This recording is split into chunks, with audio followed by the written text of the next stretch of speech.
The thing about Wyoming Territory in 1882 was that it didn't pretend to be anything other than what it was, a place where the strong preyed on the weak, where the law was whatever the man with the most guns said it was, and where a woman alone was about as safe as a lamb in a wolf den. Daisy had known this her whole life, but knowing something and living it were two different things entirely. She stood now in the back room of the Silver Spur Saloon, her hands clenched so tight her nails drew blood from her palms. The room smelled of stale tobacco, spilled liquor, and something else, something darker that she didn't want to name. 4 men sat around a table scattered with cards and empty bottles. Her brother Tommy slumped in his chair, his face the color of old ash. "I don't have it," Tommy said for the 3rd time, his voice cracking. "I swear, Mr. McCready, I thought—" "You thought." Silas McCready's voice was soft, almost gentle, which somehow made it worse. He was a big man, broad-shouldered and thick through the middle, with a face that looked like it had been carved with a dull axe. A scar ran from his left eye to his jaw, a souvenir from a claim dispute that had ended with 2 men dead and McCready owning their land. "That's your problem, boy. You keep thinking you're smarter than you are." McCready's eyes slid to Daisy and she felt her skin crawl. She'd seen that look before, on men eyeing horses at auction, calculating value, weighing worth. $3,000, McCready continued, still looking at Daisy. "That's what you owe me, plus interest." He smiled, showing tobacco-stained teeth. "Comes out to about $4,000 now." Tommy made a sound like a wounded animal. "I can get it. Just give me time." "Time?" McCready laughed, and his 3 companions, hard men with harder eyes, joined in. "Boy, I gave you time. 3 months' worth. You pissed it away on cards and whiskey, same as you always do." Daisy found her voice. "What about the ranch?" "Papa's land, already mortgaged," McCready said, not looking away from her. "Your daddy was smarter than his son, but not by much, borrowed against it 2 years before he died. Tommy here's been paying the interest, but the principal's mine if he defaults." He tilted his head, which he's about to. The room felt smaller suddenly, the walls pressing in. Daisy's father had died 6 months ago, kicked by a horse and gone 3 days later from infection. Her mother had passed 2 years before that, pneumonia that started as a cough and ended in a grave. That left just Daisy and Tommy had always been weak where it counted. "There has to be something," Daisy started. "There is." McCready stood, and even though Daisy was tall for a woman, he towered over her. "I'm a reasonable man, a fair man, so I'm going to give your brother here a way out." The hope that flared in Tommy's eyes made Daisy sick. McCready walked around the table, his boots heavy on the wooden floor. When he reached Daisy, he stopped close enough that she could smell the whiskey on him, see the broken veins in his nose. "You're 22, he said. It wasn't a question.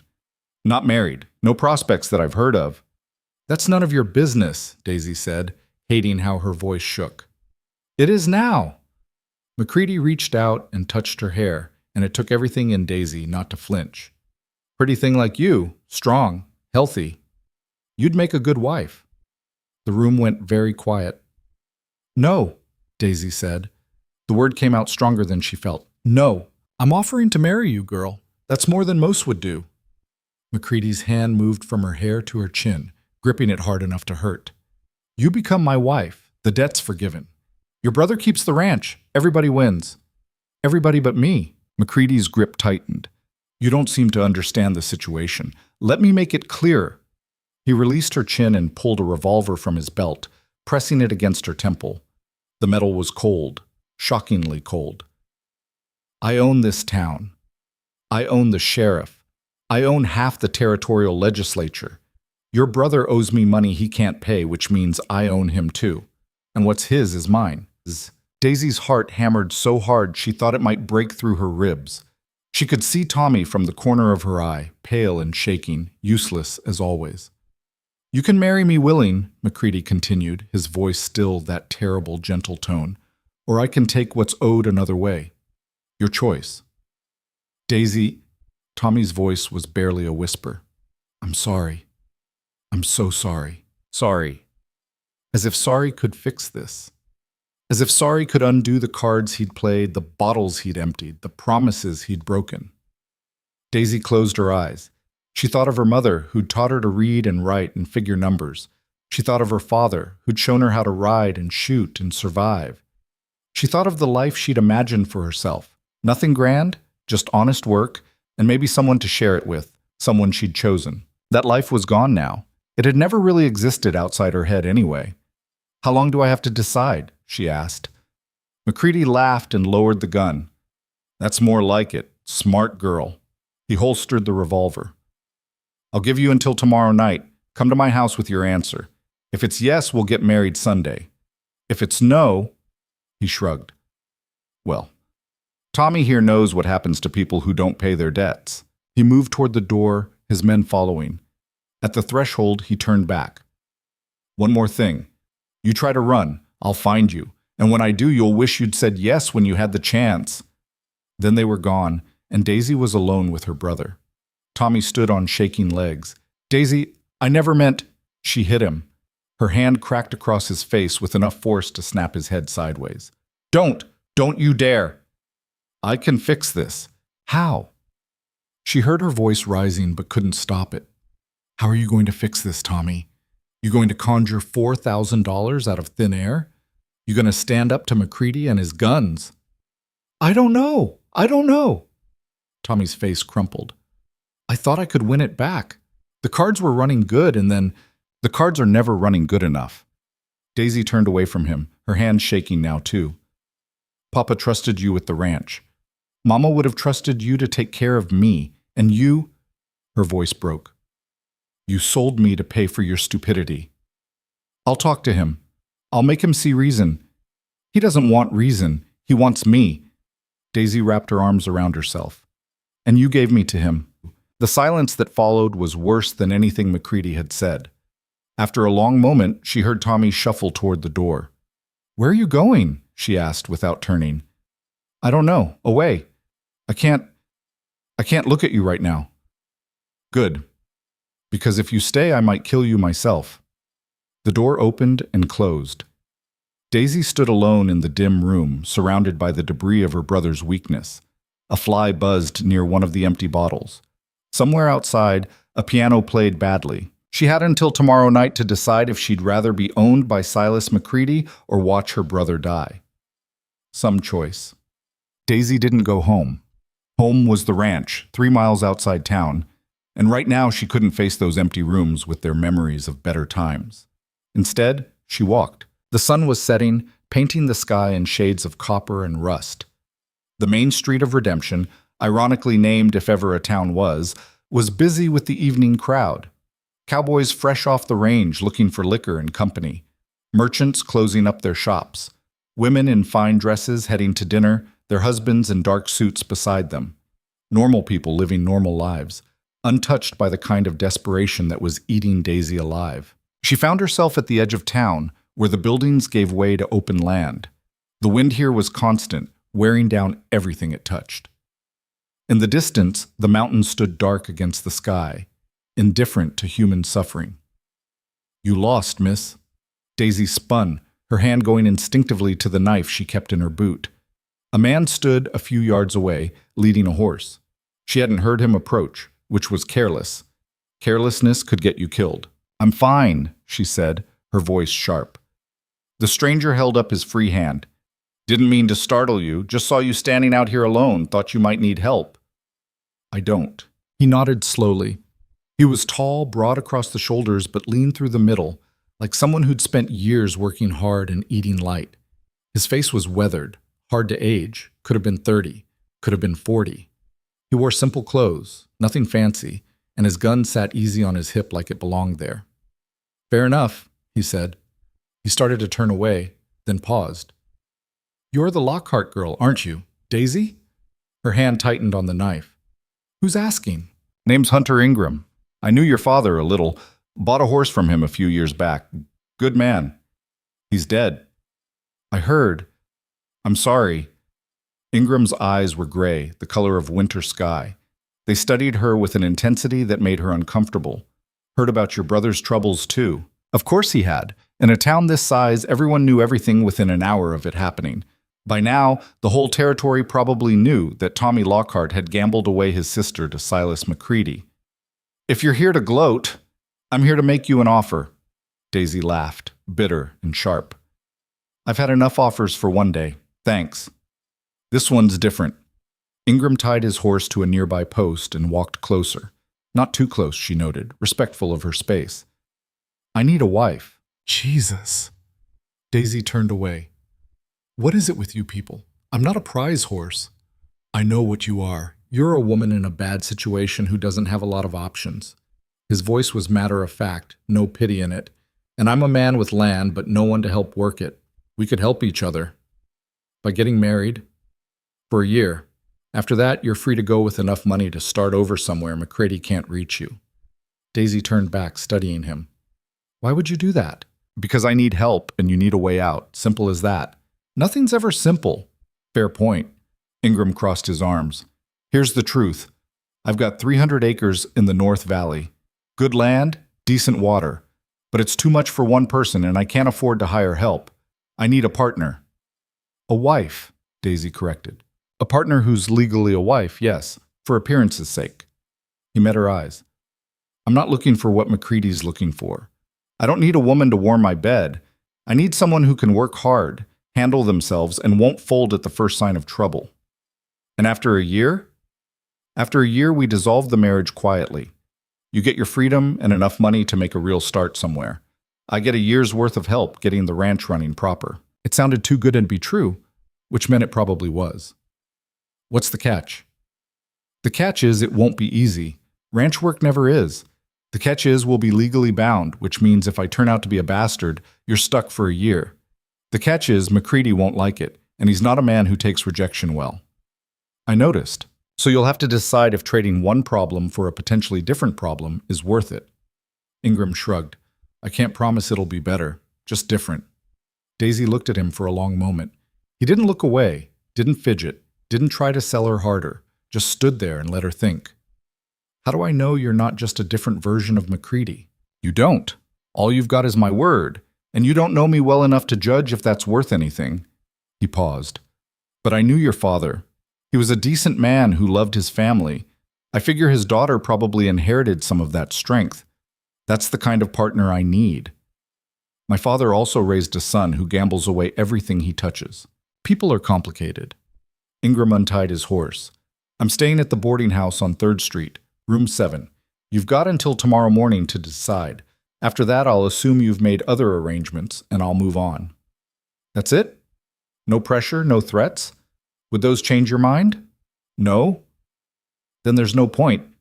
He swung up into the saddle with easy grace.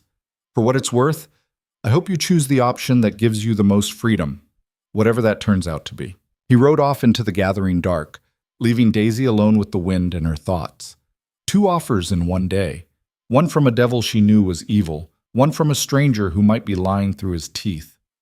Some choice. Daisy walked for another hour before her feet carried her back to the ranch. The house sat dark against the darker sky, windows like empty eyes.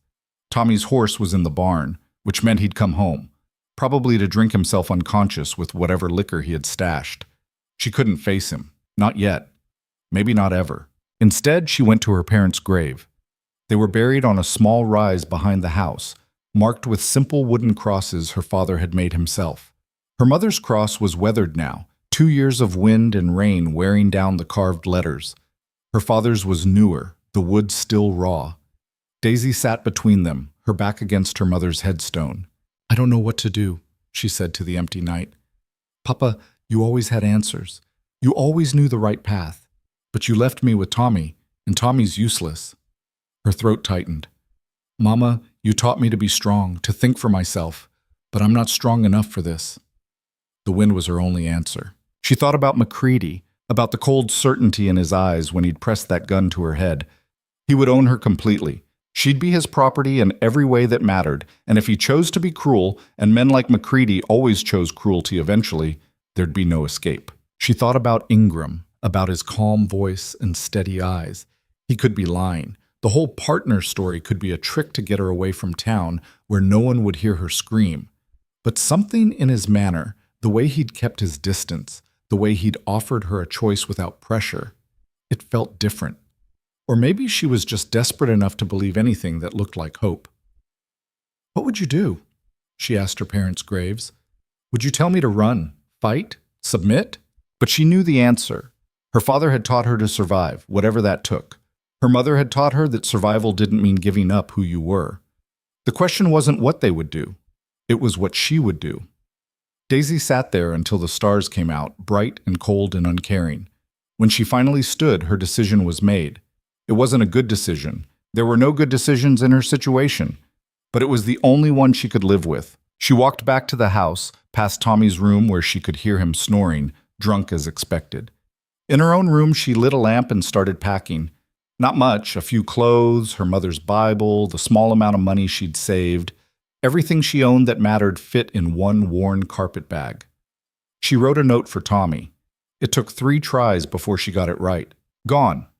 Don't look for me. You made your choice, now I'm making mine. The ranch is yours to lose or keep. I don't care anymore. D. Short. Cold. True. She left it on the kitchen table, weighed down with her father's pocket watch, the one thing of value Tommy hadn't pawned yet. Let him have it. Let him pawn it or keep it or throw it in the river. She was done carrying the weight of his mistakes. Dawn was still an hour off when Daisy walked out of the house for the last time. She didn't look back. Looking back was for people who had something to return to. The boarding house on 3rd Street was dark except for one window on the 2nd floor. Room 7. Daisy stood outside for a long moment, her bag heavy in her hand, her future balanced on a knife's edge. Then she climbed the stairs and knocked. The door opened almost immediately. Ingram stood there, fully dressed despite the hour, looking like he'd been expecting her. I have conditions, Daisy said without preamble. I'd expect nothing less. It's a business arrangement, nothing more. You keep your hands to yourself. Agreed. After a year, the marriage ends and I get enough money to start over, somewhere far from here. Agreed. If you break your word, if you try to... She stopped, struggling for words that wouldn't make her sick. If you turn out to be like McCready, I'll kill you. I'll wait until you're asleep, and I'll put a knife in your heart. Ingram didn't smile, didn't flinch. Understood. And if you try to run off before the year's up, you're on your own. No money, no help. Fair? Then we have an agreement. He held out his hand. Daisy looked at it for a long moment. This was it. The moment where she stepped off the edge and hoped like hell there was ground below instead of empty air. She shook his hand. His grip was firm, calloused, the hand of a man who worked for a living. We'll leave before sunrise, Ingram said. McCready finds out you're gone. He'll come after us. We need distance. He'll come anyway. Probably. But by then we'll be married, and even McCready can't undo that without causing trouble he doesn't need. Ingram stepped back into his room. There's a spare room downstairs. Get some sleep. We've got a long ride ahead. Daisy nodded and turned away. Behind her, she heard the door close softly. She found the spare room, little more than a closet with a cot, and sat on the thin mattress. Sleep was impossible. Her mind raced through everything that could go wrong, all the ways this could end badly. But it was done now. For better or worse, she'd made her choice. Outside, the sky began to lighten. Somewhere in Redemption, Silas McCready was sleeping, dreaming of his new acquisition. Somewhere on the Lockhart Ranch, Tommy was passed out drunk, oblivious to the fact that his sister was gone. And here, in this small room in a rundown boarding house, Daisy Lockhart was becoming someone else. Someone who'd chosen the unknown over the known horror. Someone who'd rather gamble on a stranger's word than accept certain destruction. Whether that made her brave or foolish, only time would tell. The sun broke over the horizon, painting the world in shades of gold and promise. It was a lie. Daisy knew that. The sun rose on good and evil alike, indifferent to human suffering. But lies were sometimes easier to bear than truth. Ingram knocked on her door exactly at dawn.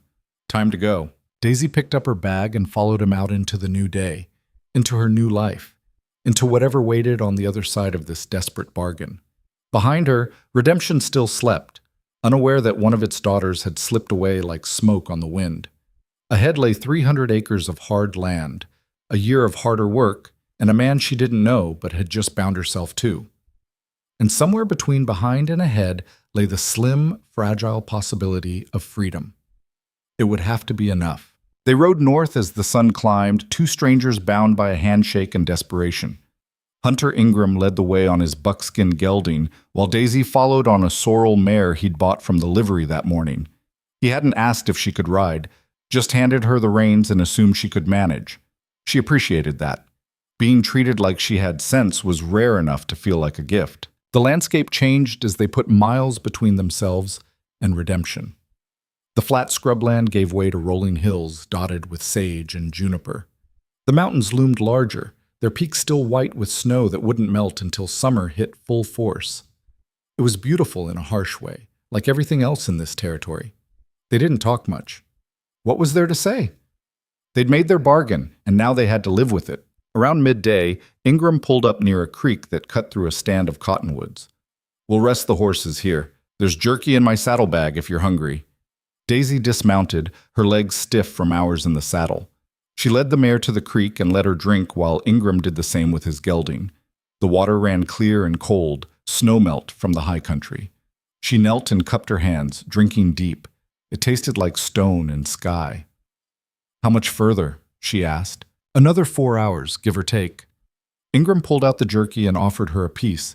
It was tough as leather, but edible. "We'll make it before dark if we don't dawdle." "And then what?" He glanced at her. "Then we get to work. Ranch doesn't run itself." "I meant the marriage. There's a circuit preacher comes through the valley every few weeks.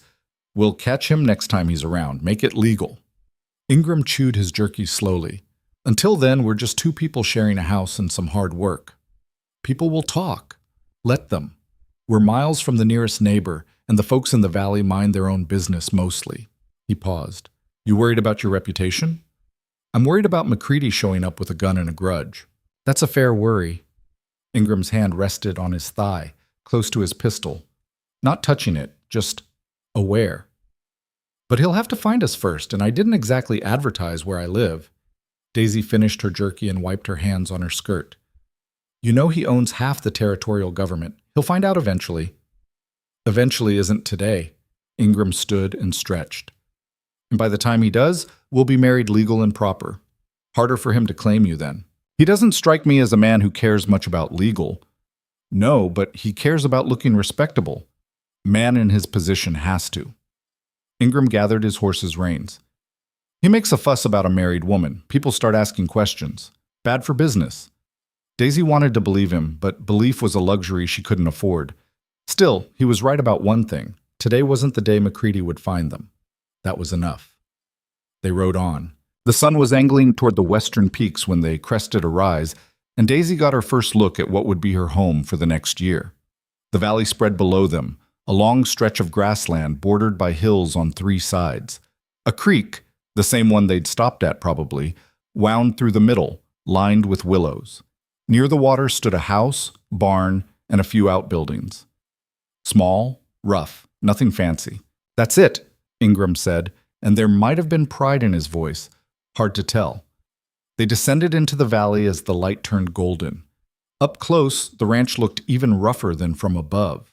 The house was log construction, chinked with mud and moss.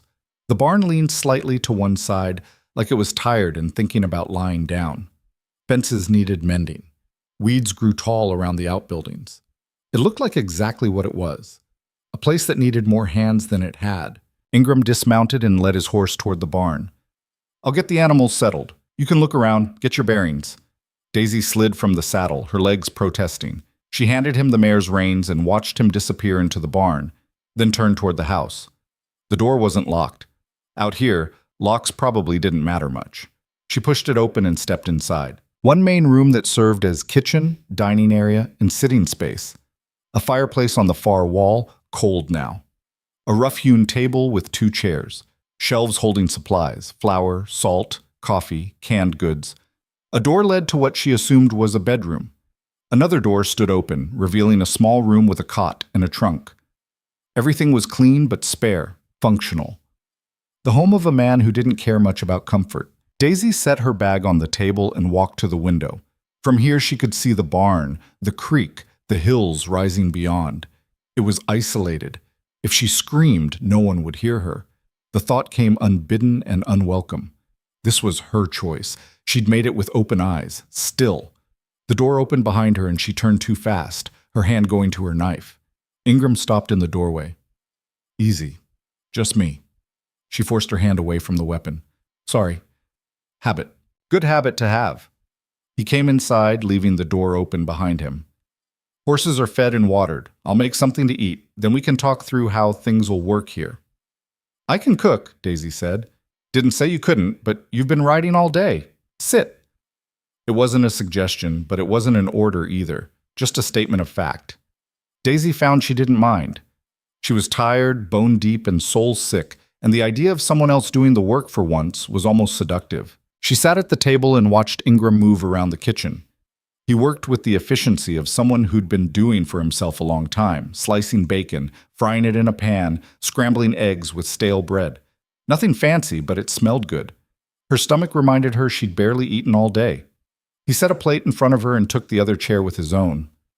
For a few minutes, they ate in silence. The small room's yours, Ingram said finally. It's not much, but it's private. I'll take the main bedroom. All right? We'll split the work. I'll handle the heavy repairs and livestock management. You'll manage the house, the garden, help with the animals when I need it. He paused. You know how to shoot? My father taught me. Good. There's a rifle in the bedroom, another over the door. Ammunition in the trunk in your room. You see anyone coming who doesn't belong, you don't hesitate. You expecting trouble? I'm expecting we're far enough out that trouble has to work to find us. But if it does, we need to be ready. Ingram finished his eggs. Bears sometimes come down from the high country. Wolves if the winter's been hard. And there's always drifters looking for easy pickings. Daisy absorbed this. Another layer of danger to add to the stack. What about neighbors? There's a few families scattered through the valley. Closest is the Henslows, about 3 miles east. Bill and Mary, good people. They've got 4 kids, all boys, wild as spring colts. He almost smiled. Mary'll probably come by once she hears there's a woman at my place. She's been trying to marry me off for 2 years. What do we tell her? The truth. Near enough. We got married quick, didn't want to wait. She'll understand that. Ingram stood and collected their plates.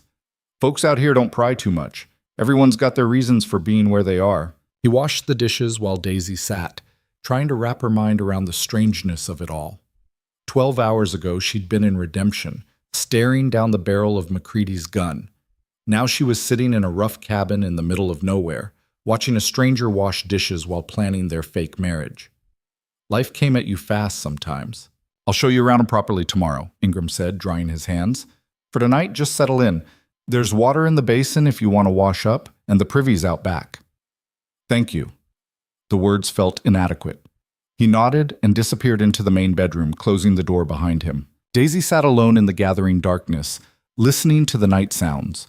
Crickets, the distant call of an owl, wind in the eaves. She should move. Should unpack her bag, wash her face, prepare for sleep. Instead, she sat, letting the weight of the day press down on her. She'd escaped McCready, but at what cost? She'd bound herself to a stranger for a year, promised to work land that wasn't hers, sleep in a house that would never be home. And if Ingram turned out to be lying, if his business arrangement was just a prettier cage than McCready's, she'd have no recourse. She'd be miles from help, alone with a man who could do anything he wanted. But he'd had all day to do something. They'd been alone on the trail for hours, and he'd kept his distance, kept his word. That had to count for something. Didn't it? Daisy stood finally and went to the small room that was now hers. It was barely big enough for the cot and trunk, but it had a window that looked out toward the creek, and when she opened it, fresh air spilled in, carrying the smell of sage and water. She unpacked her few belongings, changed into a nightdress, and lay down on the cot. The mattress was thin but clean. Through the wall, she could hear Ingram moving around in the next room, settling in for the night. Sleep came slowly, and when it did, it brought dreams of guns and debts and men who treated women like livestock. She woke before dawn to the sound of someone moving in the kitchen. For a confused moment, she didn't know where she was. Then memory crashed back. Redemption, McCready, the long ride north. Ingram's ranch. Her new life. Daisy dressed quickly and emerged from her room to find Ingram already up, stoking the fire, coffee boiling on the stove. "You're up early?" she said. Ranch doesn't sleep in. He poured coffee into 2 tin cups and handed her one. Figured we'd start with a tour, then get to work. There's a lot needs doing before winter. It's barely spring. Exactly. Which means we've got maybe 6 months to get this place ready. He sipped his coffee, looking at her over the rim. You ready for that? Was she? Daisy didn't know, but ready or not, she was here. Let's find out, she said. The tour took most of the morning. Ingram showed her everything. The barn where he kept 2 horses, a milk cow, and a half-dozen chickens that laid eggs when they felt like it. The garden plot, overgrown with weeds but salvageable. The creek that provided water year-round, cold and clean from the mountains. The fences that needed mending. The roof that needed patching. The winter stores that needed building. It was overwhelming. One man couldn't do all this alone. No wonder he'd needed help. I know it looks bad, Ingram said as they stood near the barn, surveying the work ahead. But the bones are good.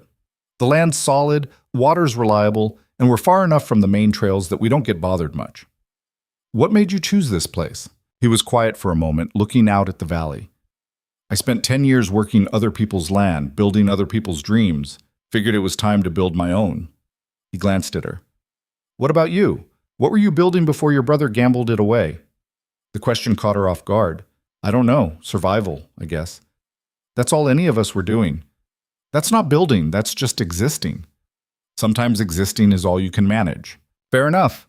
Ingram turned back toward the house. Come on, I'll show you how to work the pump. They fell into a routine over the next few days.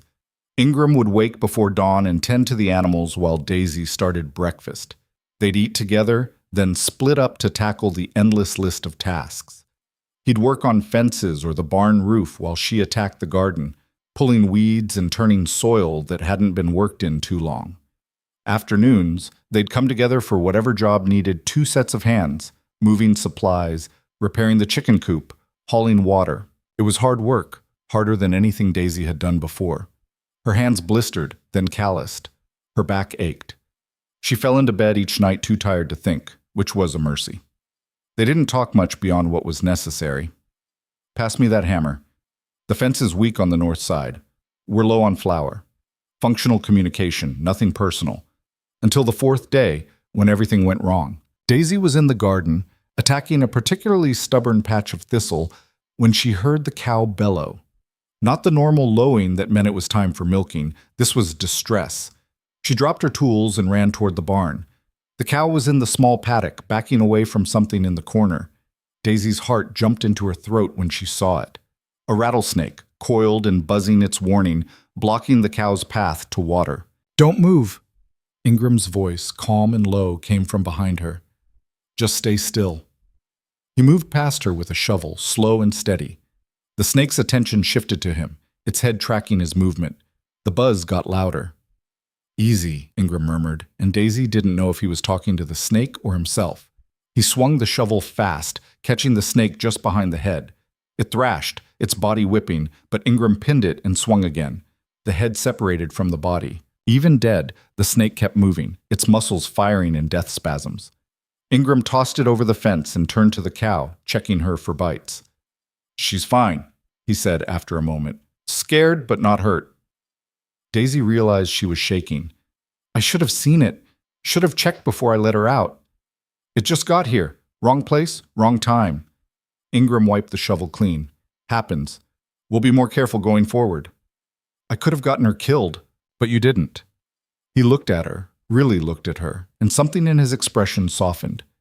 You can't predict every danger, Daisy. All you can do is deal with what comes. It was the first time he'd used her name.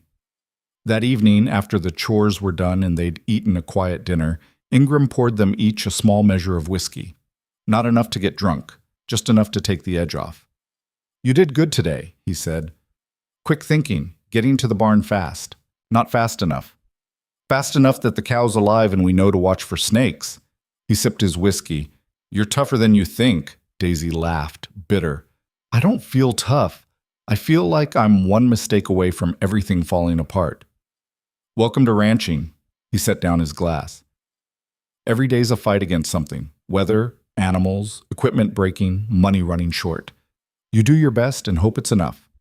And if it's not, then you get up the next day and try again. He studied her across the table. You think I've got it all figured out? I'm barely keeping this place running. That's why I needed help. It was the most he'd said about himself since they'd met. Daisy found herself curious despite herself. How long have you had this land? 2 years. Bought it from a widow whose husband died working it. She wanted out, I wanted in. He traced a scar on the table with one finger. Spent the first year just trying to survive. This year, I'm trying to actually build something that lasts. And next year? Next year, you'll be gone, and I'll figure it out. No accusation in his voice, just fact. That was the deal. Right, the deal. 1 year, and she was free. Free to go where? Do what? She'd been so focused on escaping McCready that she hadn't thought much past that. A year from now, she'd have money and freedom, but no plan, no home, no family worth the name, just herself, alone again. The thought should have been liberating. Instead, it felt hollow. Why'd you really offer to help me? She asked. You could have hired a hand, someone who'd stay longer than a year. Ingram was quiet for a long moment. Because I knew what McCready would do to you. I've seen men like him before. They don't just own things, they break them. And you... He stopped, choosing his words. You reminded me of someone. Someone who deserved better than what she got. Who? My sister. She married young, married wrong. By the time I realized what her husband was doing to her, it was too late. His jaw tightened. She died 3 years ago. Fell down the stairs, her husband said, but she had bruises that didn't match a fall. Daisy's chest tightened. I'm sorry. So am I. He finished his whiskey in one swallow. When I heard about your situation, I thought, maybe I can't help her, but I can help you. Doesn't fix anything, but it's something. The silence that followed was different from their usual quiet, heavier, more honest. Thank you, Daisy said finally, for telling me that, for... She struggled for words. For seeing me as a person and not just a solution to your problems. You are a person and a solution. Both can be true. He stood and collected their glasses. Get some sleep. Tomorrow we start on the north fence, and it's going to be a long day. He was right about that. The north fence was a disaster. Posts rotted through, wire sagging or broken, whole sections that needed to be torn out and rebuilt. They worked side by side in the hot sun, Ingram showing her how to dig post holes, how to stretch wire tight, how to nail it all together in a way that would last. It was brutal work. Daisy's hands bled through her gloves. Her shoulders screamed, but she kept going, driven by something she couldn't quite name. Pride, maybe, or stubbornness, or the simple need to prove she could. By mid-afternoon, they'd replaced a dozen posts and restrung 50 yards of wire. They were taking a water break when Ingram said, You're strong. Your father taught you well. He taught me to survive. Didn't know it would include fence building. Survival takes different forms. He wiped sweat from his face. But yeah, he'd be proud of how you're handling this.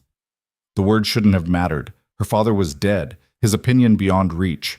But something in Daisy's chest loosened anyway. What about your family? She asked. Besides your sister, anyone else? Parents are gone. No other siblings. It was just me and Sarah, and now it's just me. He capped the canteen. You get used to alone. Do you? He met her eyes. Sometimes. Other times it's the hardest thing in the world. They finished the north fence over the next 3 days, working from dawn until the light failed. On the 4th day, Mary Henslow appeared riding a mule and leading another loaded with supplies. She was a stout woman in her 40s, weathered by sun and work, but with kind eyes and a smile that came easy. Hunter Ingram, I heard you went and got yourself a wife without telling anyone. Ingram helped her dismount. News travels fast. Bill ran into Tom Patterson at the mill, and Tom said he saw you riding north with a woman. I figured I'd better come see for myself. She turned to Daisy, eyes bright with curiosity. Mary Henslow, welcome to the valley. Daisy Lockhart. She hesitated. Ingram. Daisy Ingram. The name felt strange in her mouth, foreign, not quite real. Well, aren't you a pretty thing? Hunter, you sly dog. Mary beamed. I brought some preserves and bread, figured you two might be too busy settling in to bother with proper cooking. That's kind of you, Daisy said. Nonsense, we take care of our own out here. Mary started unloading the mule. Now, you'll have to come to dinner Sunday. Bill wants to meet you proper, and the boys are dying of curiosity. Ingram and Daisy exchanged a glance. This was it, the first test of their story. We'd be happy to. Ingram said. Mary stayed for an hour, chattering about Valley news, asking polite questions about how they'd met and when they'd married. Daisy let Ingram handle most of it, backing up his story with nods and occasional details. They'd met through her father, started corresponding. When he offered marriage, she'd accepted quick because, and here Ingram's voice went soft, because sometimes you just know. It was a good lie. Simple, believable, touching enough to satisfy without inviting deeper questions. After Mary left, Daisy and Ingram stood in the yard, watching her disappear down the valley. That went well, Daisy said. She believed us. Did she? Daisy turned to him. Or is she just too polite to call us liars? Does it matter? She'll spread the word that we're married, which means when the preacher comes through, nobody will question us making it official. Right, making it official. They'd have to do that eventually. When's the preacher due? She asked. Week, maybe 2. Depends on his circuit. Ingram headed toward the barn. Come on. Daylight's burning, and we've still got work to do. The work never stopped. There was always something. A chicken got sick. The pump needed fixing. Part of the barn roof lifted in a windstorm and had to be nailed back down. Daisy learned to milk the cow, to collect eggs without getting pecked, to read the sky for weather changes.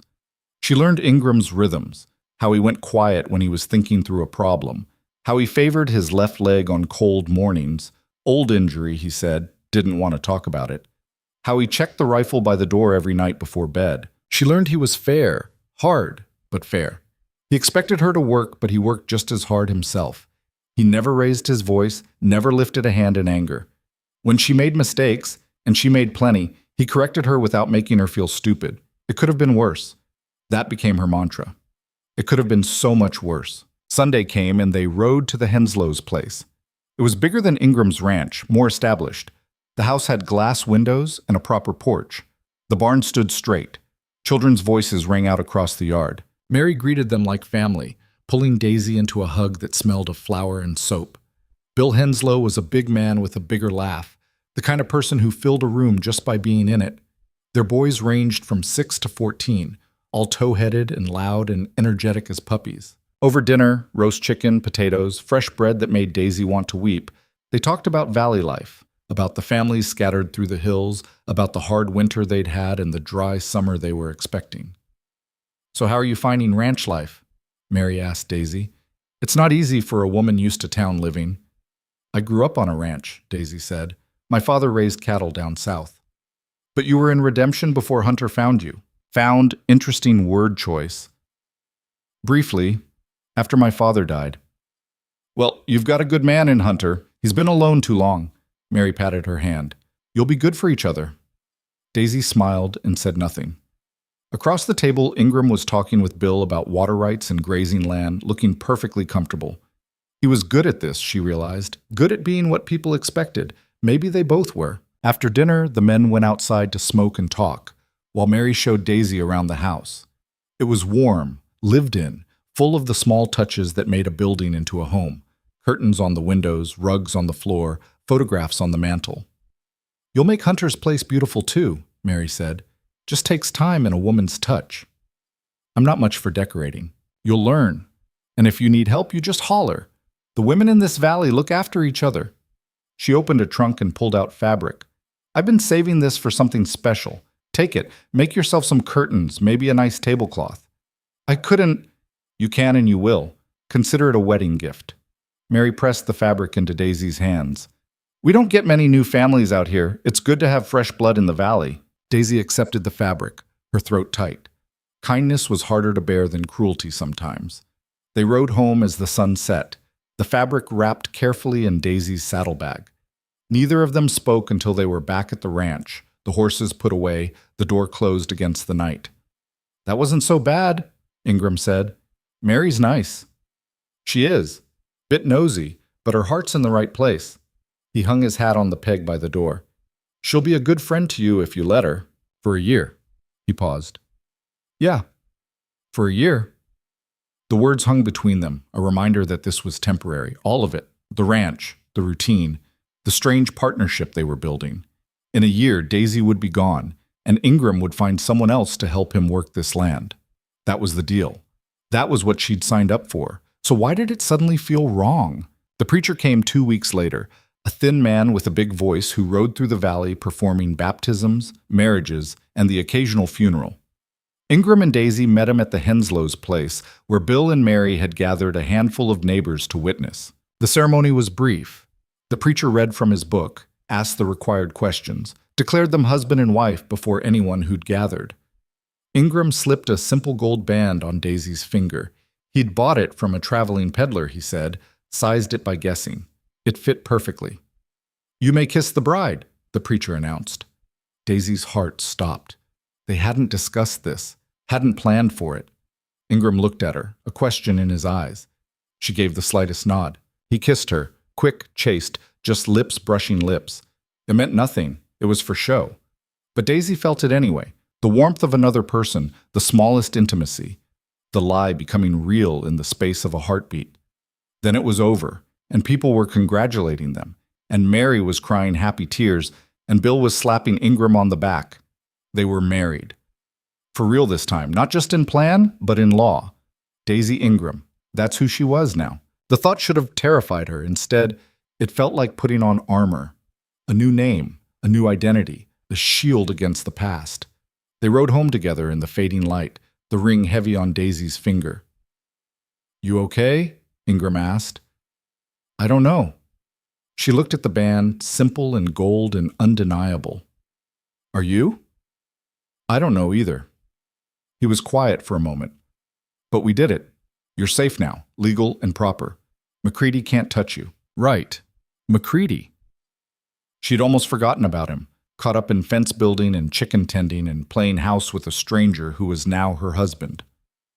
Almost forgotten, but not quite. Because that night, as she lay in her small room with the ring on her finger and the sound of Ingram moving around in the next room, she thought about redemption. About Tommy, probably drunk or worse. About McCready, who didn't strike her as a man who let things go. The bargain had bought her time and distance, but it hadn't ended the threat. Nothing would end it except McCready deciding she wasn't worth the trouble. And men like McCready never decided that. Daisy touched the ring, feeling its weight, its promise of protection that might be real or might be illusion. Only time would tell which. Outside, the wind picked up, rattling the window, whispering warnings she couldn't quite hear. Summer came hard to the valley, bringing heat that shimmered off the grassland and turned the earth to dust. Daisy and Hunter worked through it, their rhythm now familiar as breathing. She'd stopped thinking of him as Ingram weeks ago, somewhere between learning to fix a broken wagon wheel and teaching him how to make biscuits that didn't taste like rocks. He'd become just Hunter. The ranch was changing too. The garden produced vegetables that actually looked edible. The fences stood straight and strong. The barn roof no longer leaked when it rained. Small victories, but they added up to something that felt almost like progress. 3 months into their arrangement, Daisy woke to find Hunter already gone from the house. Not unusual. He often started before dawn. But something felt off. She dressed quickly and stepped outside to find him standing near the barn, staring south toward the valley entrance. "What is it?" she asked. "Rider coming. Been watching him for about 10 minutes. Hunter's hand rested on his gun. Could be nothing. Could be someone lost. But he's coming straight for us, not wandering. Daisy's stomach dropped. She knew. Somehow, she just knew before the rider got close enough to identify. It was Tommy. Her brother looked worse than she remembered, thinner, his clothes hanging loose, his face carrying the gray pallor of someone who'd been living hard and sleeping rough. He pulled up his horse 20 feet from where they stood, and Daisy saw his hand shaking on the reins. "Daisy," his voice cracked. "Thank heaven. I've been looking everywhere. How did you find me?" She was surprised by how cold her voice sounded. "Asked around. Took a while, but people talk." Tommy dismounted, stumbling a little. "I need to talk to you, please." Hunter stepped forward, putting himself between them. "She doesn't owe you conversation, or anything else." "Who the hell are you?"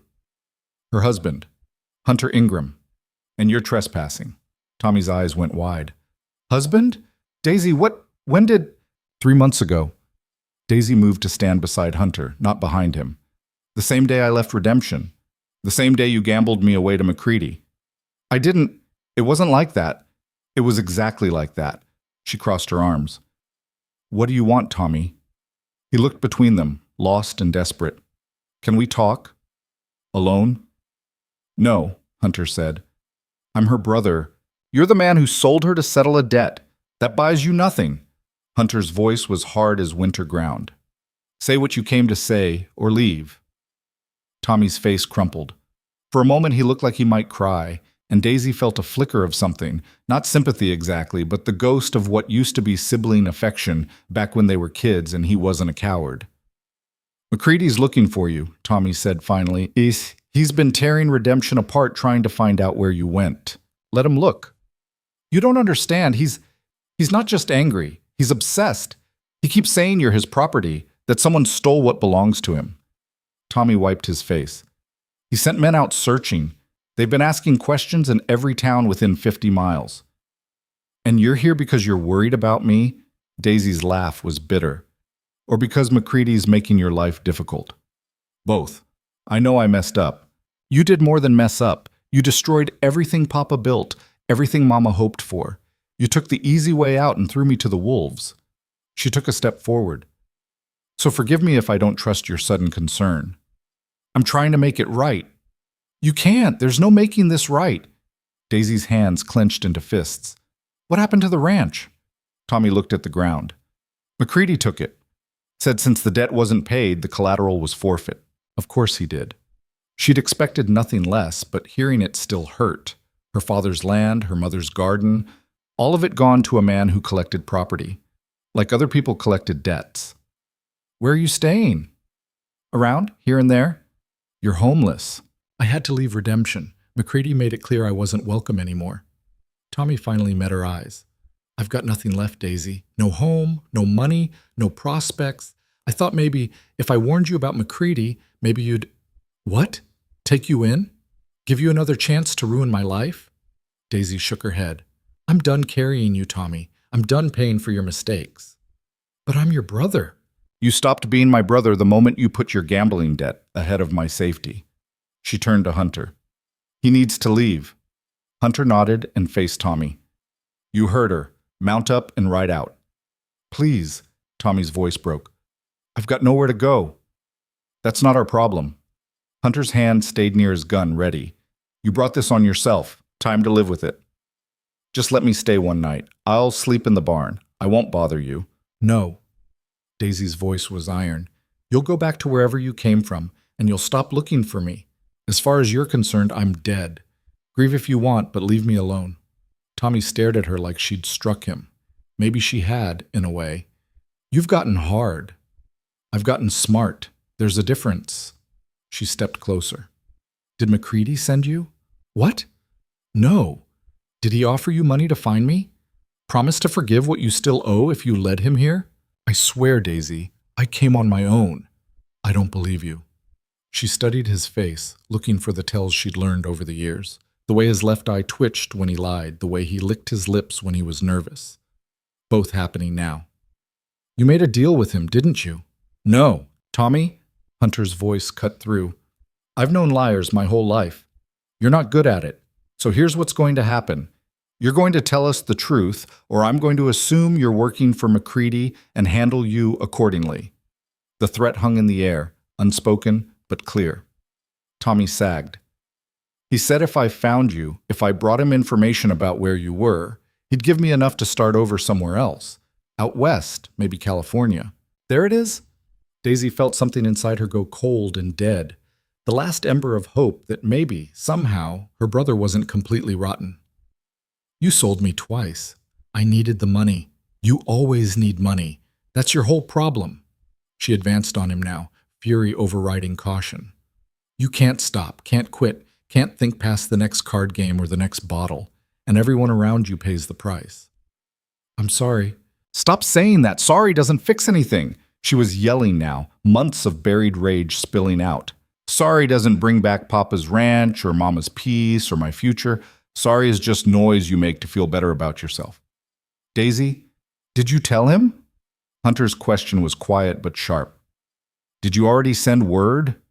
Tommy's silence was answer enough. Hunter moved fast, grabbing Tommy by the collar and dragging him away from his horse. When? Yesterday. I sent a telegram from Blackwater Station. But I didn't give him the exact location, I swear. Just said I was close, that I'd have specifics soon, which means he could be here as early as tomorrow. Hunter released Tommy with a shove. You stupid, selfish bastard. You just painted a target on your sister's back. He was going to find her eventually anyway. Maybe. Maybe not. But now you've made it certain. Hunter turned to Daisy. Get inside. Pack what matters. We might need to move quick. We're not running. The words came out before Daisy fully thought them through, but once said, she knew they were right. I'm done running. Daisy, he's going to keep coming. If not here, then wherever we go next, and the next place after that. She looked at Hunter. We can spend the rest of our lives looking over our shoulders, or we can end this. End it how? You want to fight McCready? He's got money, men, connections, and we've got the law on our side. I'm a married woman. My husband is you, not him. He has no claim. You think that'll stop him? Hunter shook his head. Men like McCready don't care about law when they want something. Then we make him care. We make it cost more than it's worth. Daisy's mind was racing now, putting pieces together. He wants to look respectable, right? That's what you said. He cares about his reputation. Where are you going with this? We expose him, publicly, in front of witnesses who matter. She turned to Tommy. Did McCready tell anyone else about trying to force me into marriage? Half of Redemption knows. He bragged about it in the Silver Spur. Good. So there's witnesses to his intentions, to the coercion. Daisy started pacing, the plan forming as she spoke. We get him here, on our land, in front of people who can testify. We let him make his threats. Then we show that we're not afraid, that we're ready to fight back legally. And if he just shoots us? Hunter asked bluntly. He won't. Not with witnesses. She hoped. He's too smart for that. He'll bluster and threaten, but if we stand firm, if we show we're not backing down, he'll have to recalculate. Hunter was quiet for a long moment, considering. It's risky. Everything's risky. At least this way we choose the ground. Daisy looked at her brother, disgust clear on her face. And we have bait. Tommy's eyes widened. What? You're going to go back to McCready. You're going to tell him exactly where we are. She smiled without warmth. But first, you're going to help us set a trap. The next 2 days passed in tense preparation. Hunter rode to the Henslows and explained the situation, or a version of it. Daisy's former suitor was causing trouble, refusing to accept that she was married now. Could Bill and some of the other Valley men come by Friday evening just to make sure things stayed peaceful? Bill agreed immediately. Valley people looked after their own, and Hunter had earned their respect over the past 2 years. He'd have at least 6 men there, all armed, all ready to stand witness. Meanwhile, Daisy worked with Tommy, drilling him on exactly what to say to McCready. The truth mostly. She was here, married to a rancher named Hunter Ingram, living in the North Valley. But Tommy would also mention the gathering on Friday, make it sound casual. Just neighbors coming together for dinner, nothing special. McCready would come. Daisy knew it in her bones. Men like him couldn't resist asserting their dominance, especially when challenged. What if this doesn't work? Tommy asked on the second night. He was sleeping in the barn, kept at arm's length, but still needed for the plan. What if he just kills everyone? Then we'll be dead and it won't be your problem anymore. Daisy handed him a plate of food through the barn door. She wouldn't let him in the house, but she wouldn't let him starve either. Old habits. Why do you care? You'll get your money either way. I don't want you dead. Could have fooled me. I know I'm not. Tommy struggled for words. You're all I have left. Our family. I keep destroying it, but I don't want to. Then stop. Daisy's voice was tired. Stop gambling. Stop drinking. Stop making choices that hurt people. It's not complicated. It is for me. He took the plate with shaking hands. I can't explain it. It's like there's something broken inside me, and I keep trying to fix it with cards or whiskey or by selling your sister to a monster. Yeah. Or that. He looked at the food without eating. For what it's worth, I am sorry. I know you don't want to hear it, but I am. Being sorry doesn't make you less broken, Tommy. It just makes you aware of it. Daisy turned to leave, then paused. If you actually want to fix yourself, start by doing one thing right. Help us with McCready, then take whatever money he gives you and leave. Get far away from here and don't gamble it away. Find honest work. Build something. You think I can? I don't know, but I know you won't if you don't try. Friday came with a sky so blue it hurt to look at. Daisy dressed carefully that morning, choosing her best dress. Not fancy, but clean and well-maintained. She braided her hair tight, pinned it up, made herself look respectable, married, settled, armor of a different kind. Hunter was quiet as they worked through the morning chores. Finally, as they were washing up for the afternoon gathering, he said, "You don't have to do this. We could still run." "And spend our lives running?" "No." Daisy dried her hands. "I'm tired of being afraid. I'm tired of men like McCready thinking they can take whatever they want. You know this could go bad in 100 different ways." "I know." She met his eyes. "But I also know I can't live as his prey. I'd rather die fighting than spend my life hiding." Something shifted in Hunter's expression. Respect, maybe, or recognition. "Your father would be proud of you." "My father's dead because a horse kicked him. There's no glory in that, no meaning, just bad luck." She checked the rifle by the door one more time. "But maybe he'd be proud anyway. I hope so." The neighbors started arriving around 3. Bill Henslow came first with Mary and their 2 oldest boys. Then came the Pattersons, Hank and his wife Emma, followed by the Murphys and the Chandlers. All good people, all armed, all clearly aware that this wasn't just a social call. Mary pulled Daisy aside while the men gathered in the yard. "Hunter told Bill what's happening. Are you all right?" "I will be, one way or another." "This man who's coming, he's really that dangerous?" "He's that arrogant. Whether that makes him dangerous or just stupid, we'll find out." Daisy squeezed Mary's hand. "Thank you for being here." "That's what neighbors do." Mary's eyes were fierce. "And if he thinks he can threaten one of ours, he's got another think coming." They didn't have to wait long. Around 4, a cloud of dust appeared on the southern trail. Daisy counted 5 riders. McCready would be in front, she knew. Men like him always led. The riders approached slowly, deliberately, making an entrance, making sure everyone saw them coming. McCready looked exactly as Daisy remembered, big, scarred, radiating a kind of casual menace that came from knowing most people would fold before you even started. His men flanked him, hard cases with dead eyes and ready guns. They stopped at the edge of the yard, taking in the scene. McCready's eyes found Daisy immediately, standing on the porch beside Hunter. A smile spread across his face, ugly and triumphant. "There you are. I've been looking for you, girl." "Mrs. Ingram," Daisy corrected, her voice steady. "And you're trespassing." "Mrs. Ingram." McCready said it like it was a joke. "That's cute, real cute." He dismounted, his men following suit. "See, I don't recognize that marriage. Can't marry what's already mine." "I was never yours." "Your brother's debt said different." McCready walked closer, ignoring the valley men who'd closed ranks around the porch. "He gambled you away fair and square. That's a contract." "A contract enforced at gunpoint isn't legal," Hunter said. "And even if it was, she's married to me now. Whatever you think you had, it's void." McCready finally looked at Hunter, really looked at him. "You must be the fool who thought he could steal from me." "I didn't steal anything. I offered a woman in trouble a better option. She took it." "You interfered in my business. That's theft in my book." McCready's hand drifted toward his gun. "And I always collect what's owed." "There's 8 of us and 5 of you," Bill Henslow said from the yard. "And we're all witnesses to you threatening a married couple on their own land. That's not collecting. That's assault." McCready's eyes swept the gathered men, calculating. "Valley trash. You think you scare me?" "We think we're the law out here," Bill continued. "The real law's 3 days away, so we handle our own justice. And right now, you're outnumbered and in the wrong." "In the wrong?" McCready laughed. "I'm trying to collect a legitimate debt. There is no debt." Daisy stepped forward, Hunter moving with her. "Tommy gambled away money, not me. I'm not property. I never was." "Your brother signed papers." "Papers that said what? That I'd marry you to clear his debt? Show me those papers. Show everyone here the document that says you can force a woman into marriage."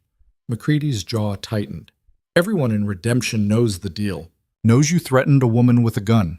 Knows you tried to coerce her into marriage. Knows she fled rather than submit." Daisy's voice rang clear across the yard. That's not a business deal. That's kidnapping. And if you'd succeeded, it would have been rape. The word hung in the air, sharp and undeniable. You watch your mouth, or what? You'll threaten me again? In front of all these witnesses? Daisy descended the porch steps and Hunter followed, his hand on his gun. Go ahead. Show everyone what kind of man you really are. McCready's face went red. I came here for what's mine. I'm not yours. I'm my own. And I chose to marry Hunter Ingram of my own free will, witnessed and legal and binding. She stopped 5 feet from McCready, close enough to smell the whiskey on him. You have no claim, no right, no power here. So either shoot me and hang for it, or get back on your horse and leave. For a long moment, nobody moved. Daisy could hear her own heartbeat, feel the tension stretched wire-tight. Then Tommy stepped out of the barn. She's right, he said, his voice shaking but clear. I made the deal with you, not her. She didn't agree to anything. You shut your mouth. No. Tommy walked forward, and Daisy saw he was carrying something, papers. These are the IOUs I signed.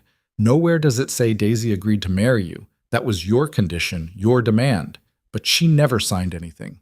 She was going to doesn't mean did.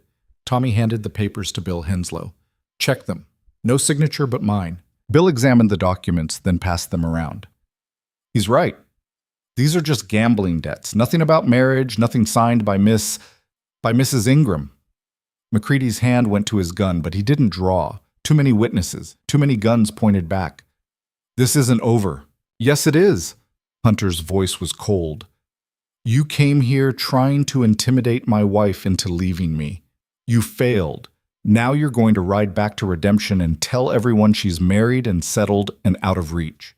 Because if you come back, if you send anyone after her, if you so much as speak her name again, we'll bring these witnesses to the territorial court and file charges. Attempted kidnapping, coercion, extortion. You think the court will listen to you over me? I think the court will listen to 8 respected ranchers all telling the same story. Bill stepped forward. I know the territorial judge, good man, fair man. He won't like hearing how you threatened a woman to force her into marriage. And I know the governor, added Hank Patterson. We served together in the war. One telegram from me, and you'll have attention you don't want. McCready looked around at the gathered men, at Daisy standing defiant, at Hunter ready to draw. His face was a mask of rage barely controlled. This isn't worth the trouble, one of his men muttered. Shut up, McCready snapped. But the moment had shifted. He could feel it slipping away, his power neutralized by numbers and witnesses, and the cold reality that killing everyone here would bring down consequences even he couldn't escape. You'll regret this, he said finally, looking at Daisy. All of you. We already regret knowing you, Daisy replied. Now get off our land. McCready mounted his horse with jerky, angry movements. His men followed, clearly relieved to be leaving. As they turned to ride out, McCready looked back one more time. You think you've won, but people like you don't win. Not against people like me. Maybe not, Daisy said, but we don't have to lose either. They rode out, dust trailing behind them like a curse. Nobody moved until they were out of sight, and even then the tension held for another long minute. Finally, Bill let out a breath. Well, that was something. Think he'll come back? Emma Patterson asked. Maybe, but not soon, and not alone.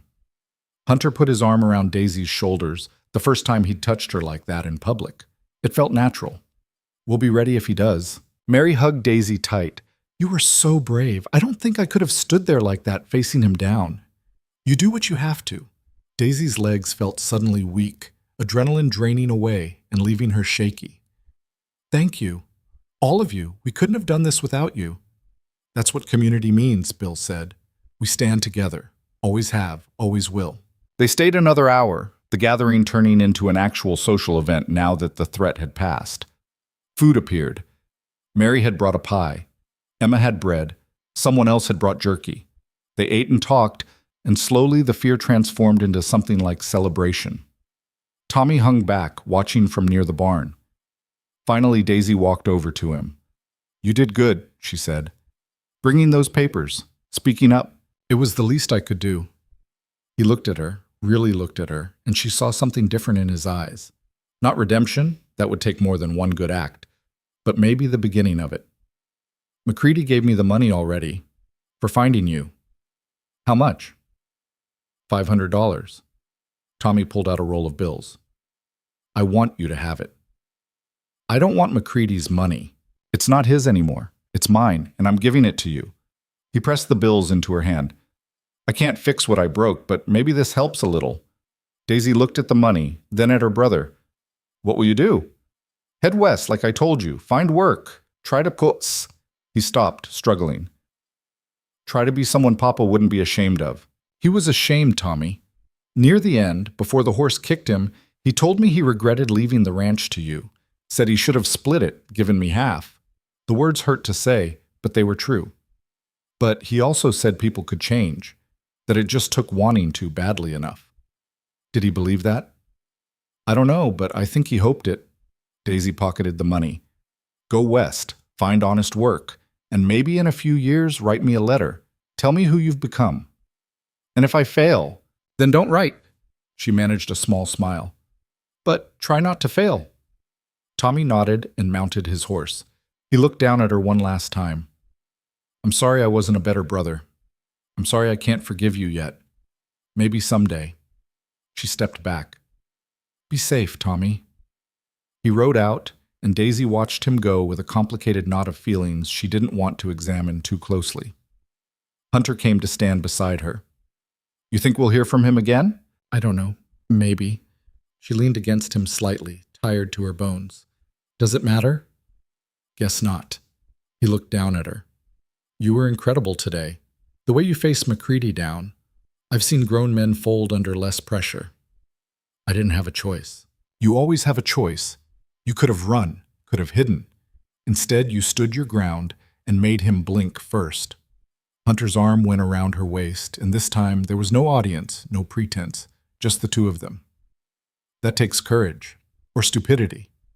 Sometimes they're the same thing. He was quiet for a moment. The neighbors are leaving. It's just us now. Yeah. Daisy turned to face him. Thank you for backing me up, for standing with me. You didn't have to... Yes, I did. That was the deal. Partnership. Was it? Or was it just a business arrangement that I'm reading too much into? She searched his face. Because somewhere along the way, this started feeling like more than a transaction. Hunter's expression was hard to read. Yeah, it did.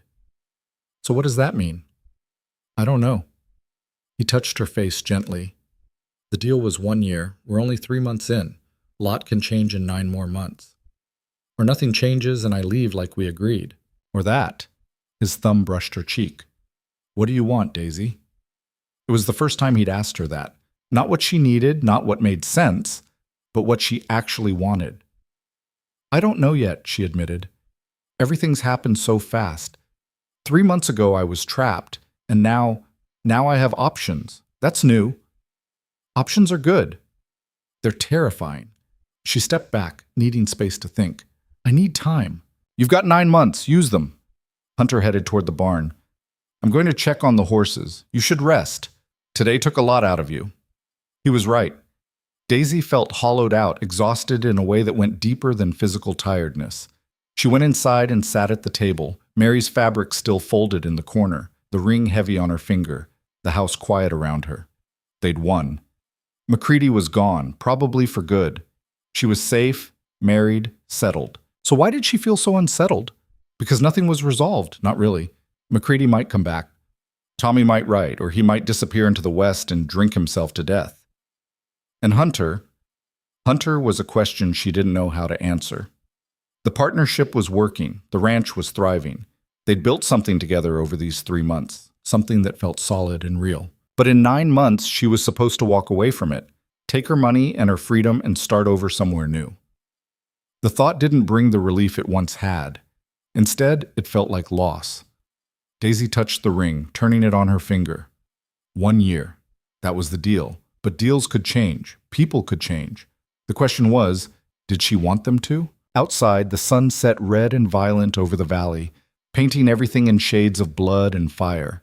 Inside, Daisy sat in the growing dark, alone with her thoughts and her choices, and the strange, uncertain future stretching ahead. Tomorrow they'd get back to work. Fences to mend, animals to tend, a life to build. But tonight, in the aftermath of confrontation and victory and fear, Daisy let herself feel everything she'd been holding back, the terror, the rage, the grief, and underneath it all, something fragile and new she didn't quite have a name for yet. Something that felt dangerously close to hope. The days after McCready's departure felt strange, like the calm after a storm when you're still waiting for the roof to collapse. Daisy caught herself listening for hoofbeats, watching the southern trail, jumping at shadows. Hunter noticed but didn't comment, just kept the rifles loaded and his eyes on the horizon. A week passed, then two. The valley settled back into its rhythm. Work from dawn to dusk, meals shared in companionable silence, nights where Daisy lay awake wondering when the other shoe would drop. It dropped on a Tuesday morning in late July. Daisy was in the garden pulling weeds when she heard Hunter call her name, urgency in his voice. She dropped her tools and ran to find him standing by the barn, holding a piece of paper. Ryder came through, left this at the Henslow's place yesterday. Mary's boy brought it over. He handed her the paper, his jaw tight. It was a legal notice, official-looking with stamps and signatures. Daisy scanned it once, then read it again more slowly, her stomach sinking with each word. Silas McCready was filing suit in territorial court, claiming Hunter had stolen property, namely Daisy, that was rightfully his by virtue of Tommy's signed debt. He was demanding she be returned to him, or failing that, compensation in the amount of $5,000 plus damages. "This is ridiculous," Daisy said, but her hands shook. "We proved there was no contract. We proved it to Valley ranchers, not a judge." Hunter took the paper back. "He's trying a different approach. Make it expensive enough that I'll just hand you over to avoid the cost." "You wouldn't—" "Of course not. But he doesn't know that." Hunter crumpled the paper. "What he knows is most men would cut their losses rather than fight. So what do? We get a lawyer. A good one." He looked at her. "That money Tommy gave you, you still have it? Most of it. I was saving it for, She stopped. For when she left. For her new start. "Yes. We're going to need it, and probably more." Hunter headed toward the house. "I'm writing to Larson City. There's a lawyer there, Daniel Voss. Supposed to be smart, doesn't back down easy. If anyone can fight this, it's him. I'm coming with you." "Daisy, it's my fight. I'm coming."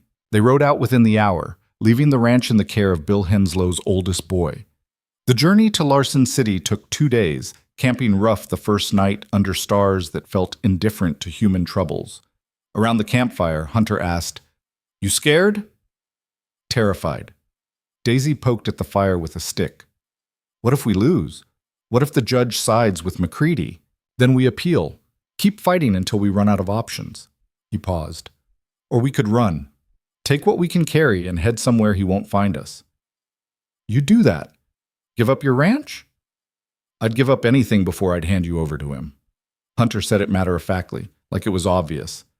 "The ranch is just land. You're—" He stopped, seeming to struggle for words. "You're worth more than land." Daisy's throat tightened. "That's the nicest thing anyone said to me in a long time. It's just the truth." He stood and checked on the horses, ending the conversation before it could get deeper. But Daisy sat with his words long into the night, turning them over in her mind like stones in a river, smooth and weighted with meaning. Larson City was bigger than Redemption, more permanent-looking with brick buildings and actual streets instead of dirt paths.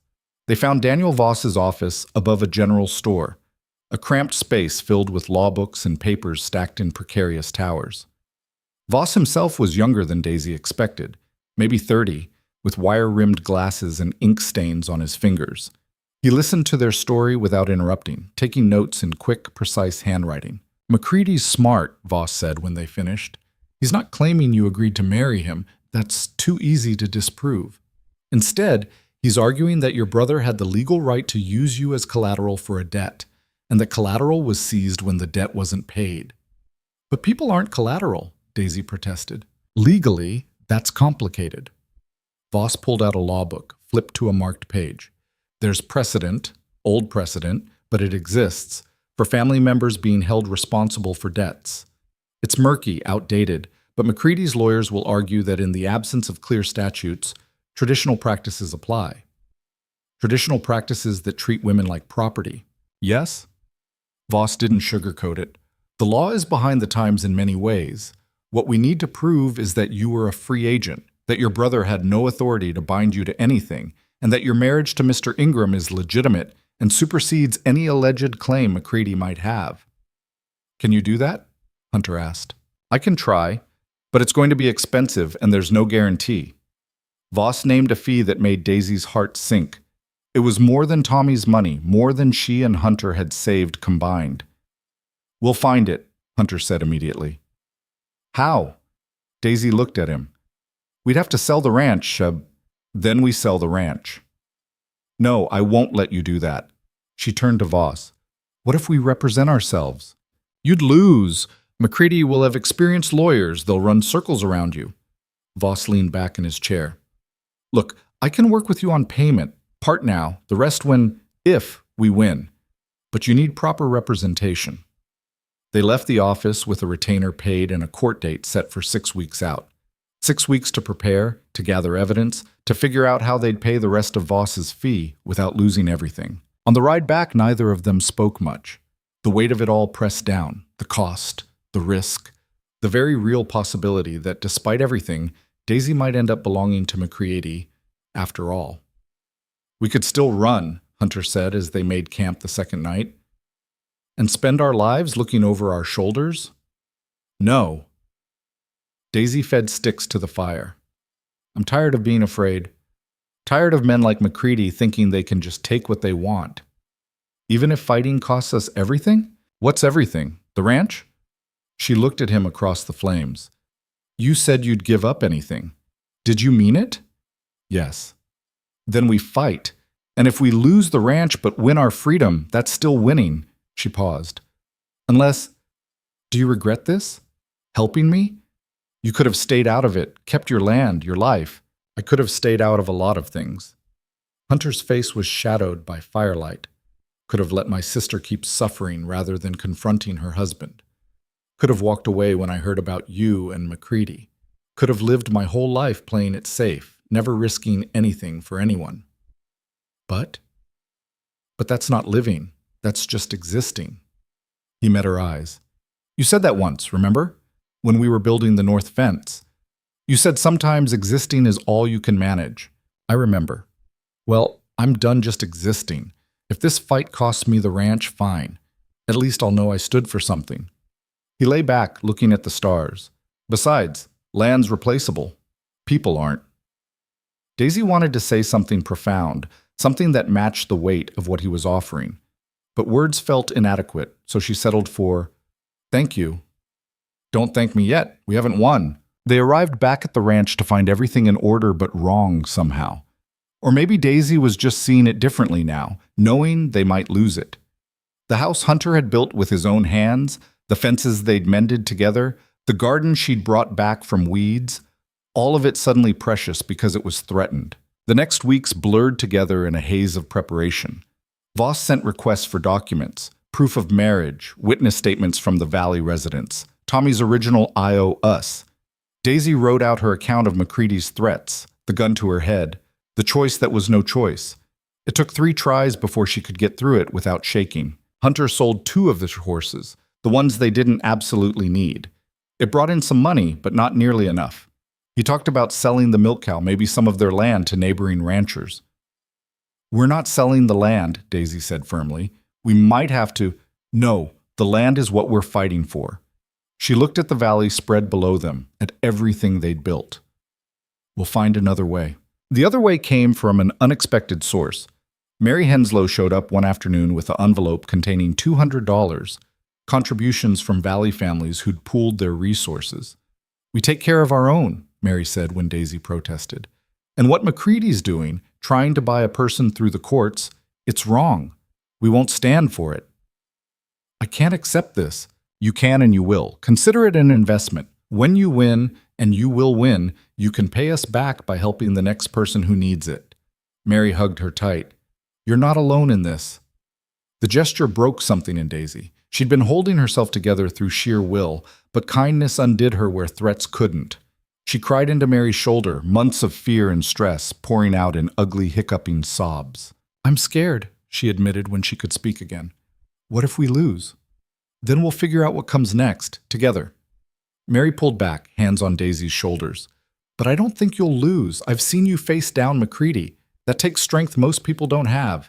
The judge will see it too. Daisy wanted to believe her. Some days she almost did.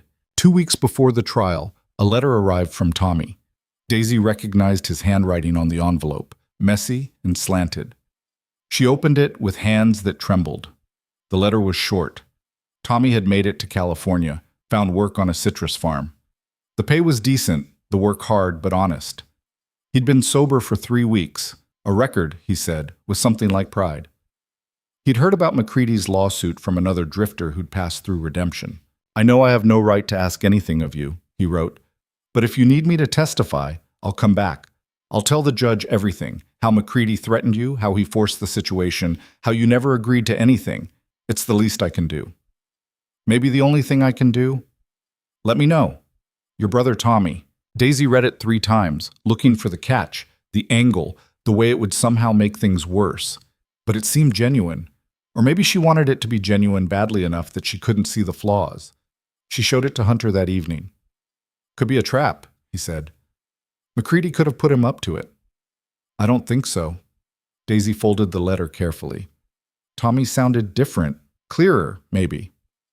People don't change that fast. No, but they can start to change, she looked at Hunter. Should I tell him to come? That's your call. He's your brother. He's also the reason we're in this mess. True, but he's also the only one who can testify directly about what McCready said and did. Hunter was quiet for a moment. Having him there could help, or it could make things worse if he falls apart on the stand. It was a risk. Everything was a risk. Daisy wrote back that night, keeping it brief. Come to Larson City. Trial's on the 15th. We'll need you to testify. Don't be drunk. Don't be late. This is your chance to do one thing right. Don't waste it. She posted it the next morning and tried not to think about all the ways it could go wrong. The days crawled toward the trial date. Voss came out to the ranch once to prepare them, drilling Daisy and Hunter on what to say, how to say it, what to avoid. He was thorough to the point of exhausting, making Daisy repeat her story until she could recite it in her sleep. You'll be questioned hard, Voss warned. McCready's lawyer will try to make you seem like a schemer who trapped Mr. Ingram into marriage to avoid legitimate debt. He'll imply you're manipulative, dishonest, immoral. You need to stay calm, stick to facts, and don't let him rattle you. What if I can't? Then we lose. Voss didn't soften it. I know that's harsh, but you need to understand what's at stake. This judge, Judge Carver, he's fair but old-fashioned. He believes in contracts, in debts being paid, in traditional family structures. We need to make him see you as a person, not a piece of property, and that means you need to be composed, articulate, and sympathetic.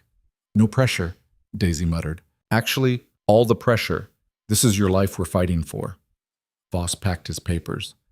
But I've seen you handle yourself. You faced down McCready in front of witnesses. You can handle his lawyer. Daisy wished she had his confidence. The night before they were due to leave for Larson City, Daisy couldn't sleep. She got up and went outside, finding Hunter already there, sitting on the porch steps in the dark. Couldn't sleep either, she asked. Too much on my mind. He shifted to make room for her. You ready for tomorrow? No, but I don't think I'll ever be ready, so we might as well get it over with. Daisy sat beside him, their shoulders touching. What are you thinking about? What we'll do if we lose. He looked out at the dark valley. Where we'll go, how we'll start over. You're still planning to run with me? I said I would. That was before it got this complicated, before it cost this much. She turned to face him. Hunter, I release you from the bargain. If we lose, you can stay here, keep the ranch. Tell the judge you were deceived. He might believe it. Stop. His voice was firm. I'm not abandoning you. Not to save the ranch, not to save myself, not for anything. Why? The question came out smaller than she intended. Why are you doing this? Really? Hunter was quiet for a long moment. When he spoke, his voice was low and careful, like he was handling something fragile. Because somewhere along the way, this stopped being a business arrangement. I don't know when exactly. Maybe when you killed that rattlesnake, or when you faced down McCready, or maybe earlier when you agreed to come here even though you had every reason to think I might be as bad as him. He looked at her. You trusted me when you had no reason to. You worked beside me like a real partner, not like someone counting days until you could leave. You made this place feel like more than just land I'm working. Like what? Like home. Like something worth fighting for. He reached for her hand, his fingers warm and calloused against hers. I know the deal was 1 year and you'd leave. And if that's still what you want when this is over, I'll honor it. But I need you to know, I don't want you to go. I want you to stay. Not because of the work, not because of the arrangement, because He stopped, struggling. Because I care about you. More than I plan to. More than is probably smart. Daisy's heart was pounding so hard she thought he must hear it. Hunter, you don't have to say anything. I just needed you to know before tomorrow. Before we walk into that courtroom and risk everything. His thumb brushed across her knuckles. Whatever happens, I'm with you. All the way. She should say something. Should tell him she felt the same. That somewhere between fence mending and confronting predators, she'd stopped seeing this as temporary and started imagining a future. But the words stuck in her throat, tangled with fear and hope and the weight of tomorrow. Instead, she squeezed his hand and leaned her head on his shoulder. They sat like that until dawn started to lighten the sky. Two people on the edge of everything, holding on to each other while the world shifted beneath them. They rode out at first light, arriving in Larson City with a day to spare before the trial. Voss had arranged for them to stay at a boarding house near the courthouse, separate rooms, proper and respectable. Daisy spent the afternoon going over her testimony again, while Hunter met with Voss to finalize their strategy. That evening, Tommy arrived. Daisy heard the knocks on her door and opened it to find her brother standing there, hat in hand, looking cleaner than she'd seen him in years. He was still too thin, still had that haunted look around his eyes, but he was sober and steady. "You came," she said. "I said I would." He shifted his weight. "Can I come in?" They sat in the small room while Tommy laid out what he'd tell the judge. Every detail of McCready's threats, the gun to Daisy's head, the impossible choice. He'd brought the original I owe us, every scrap of paper documenting his debt. "None of them mention you," he said. "McCready claimed you were collateral, but it was all verbal, nothing in writing. Will that matter?" "Voss thinks so. Says contracts need to be documented, especially something like this." Tommy looked at his hands. "I'm sorry, Daisy. I know I keep saying it, but I am, for all of it." "I know." And she did. Whether it would be enough to rebuild what he'd broken, she didn't know. But it was something. "Thank you for coming. It's what families should do. Protect each other. Stand together." He stood to leave. "I'll see you tomorrow at the courthouse." After he left, Daisy lay awake most of the night, her mind racing through everything that could go wrong. When she finally slept, she dreamed of courtrooms and judges, and McCready's smile as he dragged her away in chains. She woke to Hunter knocking on her door. "It's time." The courthouse was a stone building that looked like it had been standing since before the territory was even established. Inside, it smelled of old wood and older decisions. Voss met them in the hallway, looking sharp in a suit that had seen better days but was clean and pressed. "McCready's already here with his lawyers, 3 of them, all from Denver." Voss's jaw was tight. "They're going to come at us hard. Stay calm, stick to the truth, and trust me to handle the legal arguments." The courtroom was smaller than Daisy expected. Judge Carver sat at the bench, an old man with white hair and sharp eyes that missed nothing. McCready sat at the plaintiff's table with his lawyers, looking confident and righteous. He didn't look at Daisy. The trial began with McCready's lawyers laying out their case. They painted Tommy as a debtor who'd used his sister as collateral in good faith, McCready as a legitimate businessman collecting what was owed, and Daisy as a scheming woman who'd seduced Hunter into marriage to avoid her family obligations. It was nauseating to hear her life twisted into something ugly and false. Then it was Voss's turn. He called Tommy first. Tommy took the stand looking nervous but determined.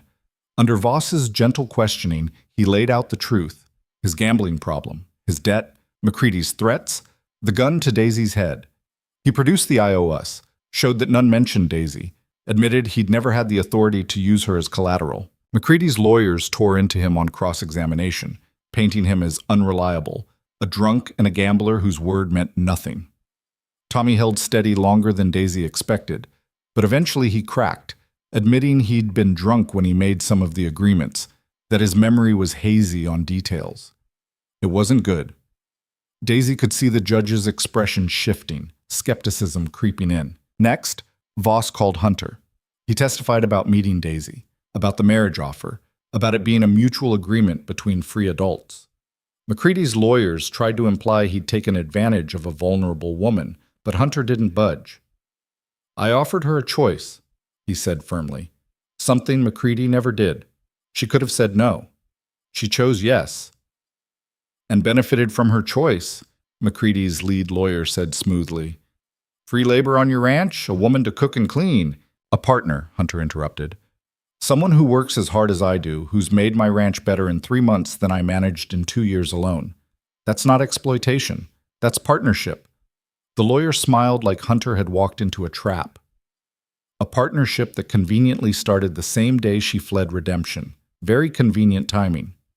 The timing was desperate, not convenient. There's a difference. Finally, Voss called Daisy. She walked to the stand on legs that felt like water, her hands shaking as she swore to tell the truth. Voss started with easy questions, her name, her age, her background. Then he moved to the harder parts. "Tell the court about your interaction with Mr. McCready in redemption." Daisy took a breath and told it all. The saloon, the gun, the threats, the impossible choice between marriage or watching her brother die. She kept her voice steady, her eyes on Voss, blocking out McCready's presence across the room. "Did you at any point agree to marry Mr. McCready?" "No. Never." "Did your brother have the authority to make that agreement on your behalf?" "No, he didn't." "So when you married Mr. Ingram, you were a free woman making a free choice?" "Yes." McCready's lawyer stood for cross-examination, and Daisy's stomach clenched. He was older, experienced, with the kind of smile that promised traps. "Mrs. Ingram, or should I say Miss Lockhart, since we're disputing the validity of your marriage, you claim Mr. McCready threatened you. Yet you never reported this to local authorities, did you?" "The local authorities worked for McCready. The sheriff was on his payroll." "Convenient that you can't prove that claim. Everyone in redemption knows it." "Hearsay." The lawyer waved it away. "You also claim you married Mr. Ingram freely, yet you'd only known him a matter of hours. Doesn't that seem suspicious?" "It seems desperate," which I was. "Desperate enough to deceive a good man into marriage to escape legitimate consequences?" "There were no legitimate consequences. I didn't owe McCready anything." "Your brother did. And in families, debts are shared." "Not in law, they're not." Daisy met his eyes. "And even if they were, you can't use a person as payment. That's called slavery, and last I checked, we fought a war over that." The courtroom rippled with reaction. Judge Carver banged his gavel. McCready's lawyer's smile tightened. "You're very articulate for a ranch girl. Someone coach you?" "My mother taught me to read and think. My father taught me to stand up for myself. And life taught me that men like McCready will take everything if you let them." Daisy leaned forward. "I'm not letting him." The lawyer tried several more angles, implying she'd trapped Hunter, suggesting she was immoral, questioning her character. But Daisy held firm, answering each attack with calm precision. Voss had prepared her well. Finally, the questioning ended. Voss called his last witness, Bill Henslow, who testified about McCready's behavior at the ranch, his threats. The confrontation witnessed by 8 Valley men.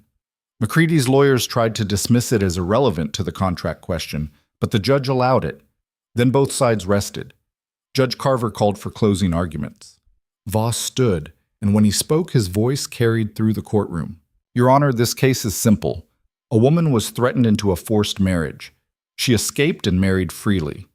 Now the man who threatened her is using the courts to finish what force couldn't accomplish. The law is clear. Contracts made under duress are void. No document exists showing Miss Lockhart, now Mrs. Ingram, ever agreed to marry Mr. McCready. Her brother had no authority to bind her, and her marriage to Mr. Ingram is legal, witnessed, and legitimate. To rule otherwise is to say that women are property, that coercion is acceptable, that might makes right. I trust this court will not endorse such principles." McCready's lawyer countered, arguing debt law, family obligation, the sanctity of contracts. He painted McCready as the victim, defrauded of his rightful due. It was slick and polished and false. Judge Carver listened to both sides, his face unreadable. When the arguments ended, he sat back in his chair. I'll take this under advisement. Court will reconvene tomorrow at 10 for my decision. That was it. 24 more hours of waiting. They left the courthouse in silence. Voss looked cautiously optimistic. I think it went well. You did excellent on the stand. What are our chances? Hunter asked. 60-40 in our favor, maybe better. Voss hesitated. But Carver's unpredictable, and McCready's lawyers are good. It could go either way. That night, Daisy couldn't eat. She sat in her room, staring at the wall, trying to prepare herself for the possibility of losing, of belonging to McCready, of everything she'd fought for being stripped away by a judge's decision. Hunter knocked around 8. Can I come in? She let him in, and they sat together on the small bed, shoulders touching. Whatever happens tomorrow, Hunter said, we'll face it together. And if the judge rules for McCready, then we leave. Tonight, if we have to. Head north to Canada or south to Mexico, somewhere he can't follow. You'd really do that? Give up everything? I already told you, you're worth more than everything. He took her hand. I meant it. Daisy turned to face him. I don't want to run. I'm tired of running. Then what do you want? I want to win. I want to stay here, keep building what we started. She stopped, the words too big and too true to say out loud. But Hunter seemed to understand anyway. He pulled her close, and she buried her face against his shoulder, breathing in the familiar scent of him, leather and sage, and the particular smell of their ranch. We're going to win, he said softly. We have to, because I'm not ready to lose you. They stayed like that for a long time, holding each other while the night deepened around them. Two people waiting for a stranger to decide their fate, hoping that justice and law would somehow align with what was right. Morning came too fast and too slow, the kind of contradiction that only happened when everything hung in the balance. Daisy dressed carefully, the same outfit she'd worn yesterday, her hand steadier than she expected. Maybe she'd run out of fear, exhausted it somewhere in the night, or maybe she'd just accepted that some things were beyond her control. Hunter met her in the hallway. He looked like he hadn't slept either, shadows under his eyes, but his jaw was set with determination. Ready? He asked. As I'll ever be. They walked to the courthouse through streets just beginning to wake, past shopkeepers opening doors and farmers bringing goods to market. Normal people doing normal things, oblivious to the fact that Daisy's entire future would be decided in the next hour. The courtroom was already filling when they arrived. Mary and Bill Henslow had made the trip, sitting in the gallery with half a dozen other Valley families. Tommy sat alone in the back, looking small and nervous. Even Voss seemed tense, shuffling papers at their table without really looking at them. McCready sat across the aisle, flanked by his lawyers, looking like a man who'd already won. That confidence made Daisy's stomach turn. At precisely 10 o'clock, Judge Carver entered. Everyone stood, then sat again when he gestured. The old man settled into his chair, adjusted his glasses, and looked at the papers before him for what felt like an eternity. Finally, he spoke. I've considered the arguments from both sides, reviewed the evidence, and examined the relevant statutes. This is not a simple case, despite what either party might claim. He looked over his glasses at McCready, then at Daisy. At its heart, this case asks a fundamental question. Can a person be used as collateral for another's debt? The courtroom held its breath. The plaintiff argues that family debts create shared obligations, that traditional practices support his claim, and that the defendant interfered with a legitimate collection action.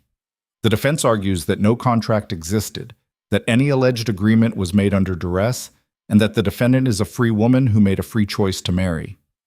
Carver paused, and Daisy felt Hunter's hand find hers under the table. After careful consideration, I find for the defense. The courtroom erupted. Daisy felt the words wash over her but couldn't quite process them. Find for the defense. That meant they'd won? Carver banged his gavel. Order, I'm not finished. The room quieted, though the energy had shifted. McCready's confidence had cracked, his face going red. My reasoning is as follows, Carver continued. First, no written contract exists binding Miss Lockhart, now Mrs. Ingram, to any agreement with Mr. McCready. The IOS presented show debts incurred by Thomas Lockhart alone. While Mr. McCready claims verbal agreements were made, the burden of proof lies with the plaintiff, and that burden has not been met. Second, Even if such an agreement existed, the testimony establishes it was made under duress. Multiple witnesses testified to Mr. McCready's threats, including the use of a firearm to coerce compliance. Contracts made under duress are void as a matter of law. Third, and most importantly, this court cannot and will not endorse the principle that human beings can be traded as property. Such practices ended with the 13th Amendment. To rule otherwise would be to turn back the clock on fundamental human rights. He looked directly at McCready now, his voice hardening. Mr. McCready, your claim is denied in its entirety. Mrs. Ingram's marriage to Mr. Hunter Ingram is legal and binding. You have no claim to her person or to any compensation. Furthermore, your use of the courts to pursue what amounts to attempted kidnapping is itself actionable. I'm referring this matter to the territorial prosecutor for potential criminal charges. McCready shot to his feet. This is outrageous. I have rights. You have the right to leave my courtroom before I hold you in contempt. Carver's gavel came down hard.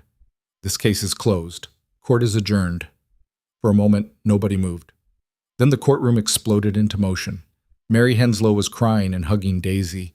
Bill was shaking Hunter's hand. Voss was grinning like he'd just won the lottery. Daisy stood in the middle of it all, numb with relief and disbelief. They'd won. Actually won. McCready pushed through the crowd toward her, his lawyers trying to hold him back. This isn't over. Hunter stepped between them, his hand on his gun. Yeah, it is. The judge said so. Now walk away while you still can. For a long moment, McCready looked like he might do something stupid. Then one of his lawyers grabbed his arm, whispering urgently. McCready shook him off, but stepped back. You're not worth the trouble, he spat at Daisy. Never was, she replied calmly. That's what you never understood. He left, his lawyers trailing behind, and Daisy felt something unknot in her chest. It was really over. McCready was gone. The threat ended, her freedom secured by law instead of luck. They celebrated that night at a restaurant in Larson City, the whole group squeezing around two tables pushed together.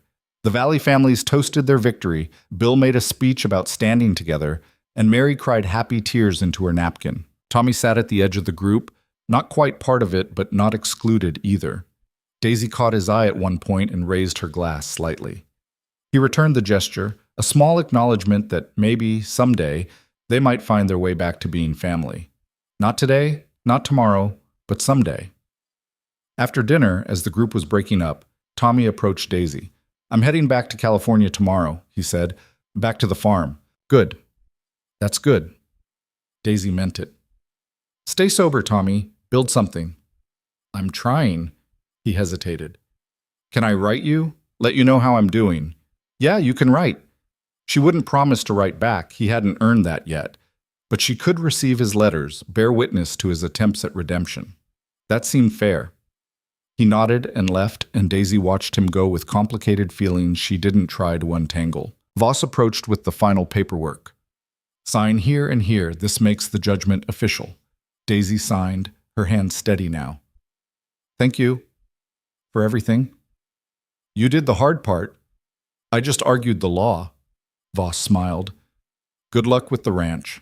Something tells me you two are going to do just fine. They rode back to the valley the next day, taking it slow, enjoying the journey instead of racing through it. The landscape felt different now, not threatening, just wild. The same mountains, the same scrubland, but Daisy saw them with new eyes. This was home. Not temporarily, not conditionally, just home. They arrived at the ranch as the sun was setting, painting everything gold. The house looked smaller than Daisy remembered, rougher. But it was theirs, secured now not just by a handshake deal, but by law and choice, and the things they'd built together. Hunter took care of the horses while Daisy went inside. The house was exactly as they'd left it. Mary's fabric still folded on the shelf, the dishes stacked neatly, the floor swept clean. But it felt different, like it had been waiting for them to come home and make it real again. When Hunter came in, Daisy was standing by the window, looking out at the valley. You okay? He asked. Yeah, just thinking. About? About how much has changed in 6 months. Last spring I was trapped in redemption with no future. Now I'm standing in my own house, legally married to a good man, with a future I actually want. She turned to face him. It's a lot. Is it too much? No, it's exactly right. She crossed to him, suddenly nervous despite everything they'd been through. "Hunter, about the deal we made. You want to leave." His voice was carefully neutral. "I understand. We agreed on a year, and I'll honor that. I'll get you the money, help you start over wherever you want." "That's not what I'm saying," Daisy cut him off. "I'm saying the deal was based on me needing an escape and you needing help. But things have changed. I've changed." "How?" "I don't want to leave." The words came easier than she expected. "I want to stay. Not because of the deal, not because I owe you, but because this is where I want to be. With you. Building this life we started." Hunter was very still. "You're sure?" "I've never been more sure of anything." She took his hands. "I know we started this as a business arrangement, but somewhere along the way, probably when you faced down McCready for me, or maybe when you offered to give up your ranch, or maybe earlier when you let me be your partner instead of your employee, it became real for me. You became real for me. Daisy, I love you." There, she'd said it, the three words that terrified her more than any threat McCready had made. "I don't know when it happened exactly, but it did. And I want to stay. If you'll have me." Hunter's face did something complicated, surprise and relief and joy all tangled together. Then he was kissing her, not the chaste brush of lips from their wedding, but something real and deep and full of promise. When they broke apart, both breathing hard, he rested his forehead against hers. "I love you too. Have for months, probably. Was just waiting for you to figure out what you wanted." He smiled. "I'd have waited the full year if that's what you needed." "I don't need a year. I just needed to stop being afraid long enough to see what was right in front of me." Daisy kissed him again, softer this time. "So what now?" "Now we get back to work. Ranch doesn't run itself." He pulled back, grinning. "And we're behind on everything after being gone for 2 weeks. Very romantic." "You want romance? I'll give you romance." Hunter swept her up and she laughed as he carried her toward the bedroom. "But first, let me show my wife how much I missed her. I thought we had work to do. Work can wait until tomorrow." And it did. The next morning, they fell back into their rhythm, but it was different now. Better. The work was the same. Animals to feed, fences to check, 1,000 small tasks that made up ranch life. But they did it together, not as business partners, but as people building a life. Over the next few weeks, the Valley families visited one by one, bringing gifts to celebrate the victory and the marriage that had become real. Mary brought more fabric and curtains she'd sewn herself. Bill brought lumber to fix the barn's lean. The Pattersons brought preserves. The Murphys brought tools. The Chandlers brought seeds for next spring's garden. "Told you we take care of our own," Mary said as she hung the curtains, transforming the rough cabin into something that actually looked like a home. "Thank you doesn't seem like enough," Daisy said. "Then pay it forward. When the next person needs help, you be there." Mary stepped back, admiring her work. "That's how community works." Daisy promised she would. Summer turned to fall, and the valley blazed with color. They brought in the harvest from the garden, stored food for winter, prepared for the hard months ahead. Hunter taught Daisy to hunt, and she brought down her first deer, feeling pride mixed with the solemn weight of taking a life to sustain others. "Your father would be proud," Hunter said as they dressed the kill. "Maybe. He'd probably say I should have aimed better. Took me 3 shots. But she smiled as she said it, the memory of her father no longer painful, just bittersweet. A letter arrived in October from Tommy. He was still in California, still working, still sober. He'd met a woman, a widow with 2 children who ran the farm's business side. He was taking it slow, he wrote, not trying to rush into anything, but for the first time in his life he was thinking about a future that didn't involve cards or whiskey. "I know I can't undo what I did," he wrote. "Can't bring back Papa's ranch, or give you back the safety you lost. But I'm trying to be someone different, someone better. I hope that counts for something." Daisy wrote back for the first time. A short letter, nothing flowery. She told him about the trial, about staying with Hunter, about building a life. She said she was proud of him for trying, and that she hoped he'd keep trying. She didn't say she forgave him. That would come later, if it came at all. But she could hope for his redemption while maintaining her boundaries. That seemed fair. Winter came hard, the way it always did in Wyoming. The valley filled with snow, the creek froze solid, and the work became about survival rather than progress. They spent long evenings by the fire. Hunter teaching Daisy to read the almanac and plan for spring planting. Daisy teaching Hunter to mend clothes properly instead of just making them barely functional. On particularly cold nights, they'd lie in bed and talk about the future. Maybe expanding the herd, maybe building a bigger house, maybe starting a family someday when they were ready. "You think about having children?" Hunter asked one night as wind rattled the windows. "Sometimes. Do you?" "Yeah, but there's no rush. We've got time to figure out who we are before we start raising someone else." He pulled her closer. "Besides, I'm still getting used to the miracle of you choosing to stay." "It's not a miracle, it's just what made sense." But she smiled as she said it, because it did feel a little miraculous, that she'd escaped McCready, found Hunter, built something real from the wreckage of her old life. Spring came eventually, the way it always did. The snow melted, the creek ran high with runoff, and the valley turned green almost overnight. They planted the garden with the seeds the Chandlers had given them, repaired winter damage to the barn and fences, and brought their horses out to graze on fresh grass. One afternoon in early May, almost exactly a year after Daisy had first arrived, they stood together on the small rise behind the house, looking out over everything they'd built. "You know what today is?" Hunter asked. "1 year since I showed up on your doorstep with a bag and a lot of fear. 1 year since you chose to trust me even though you had no reason to." He took her hand.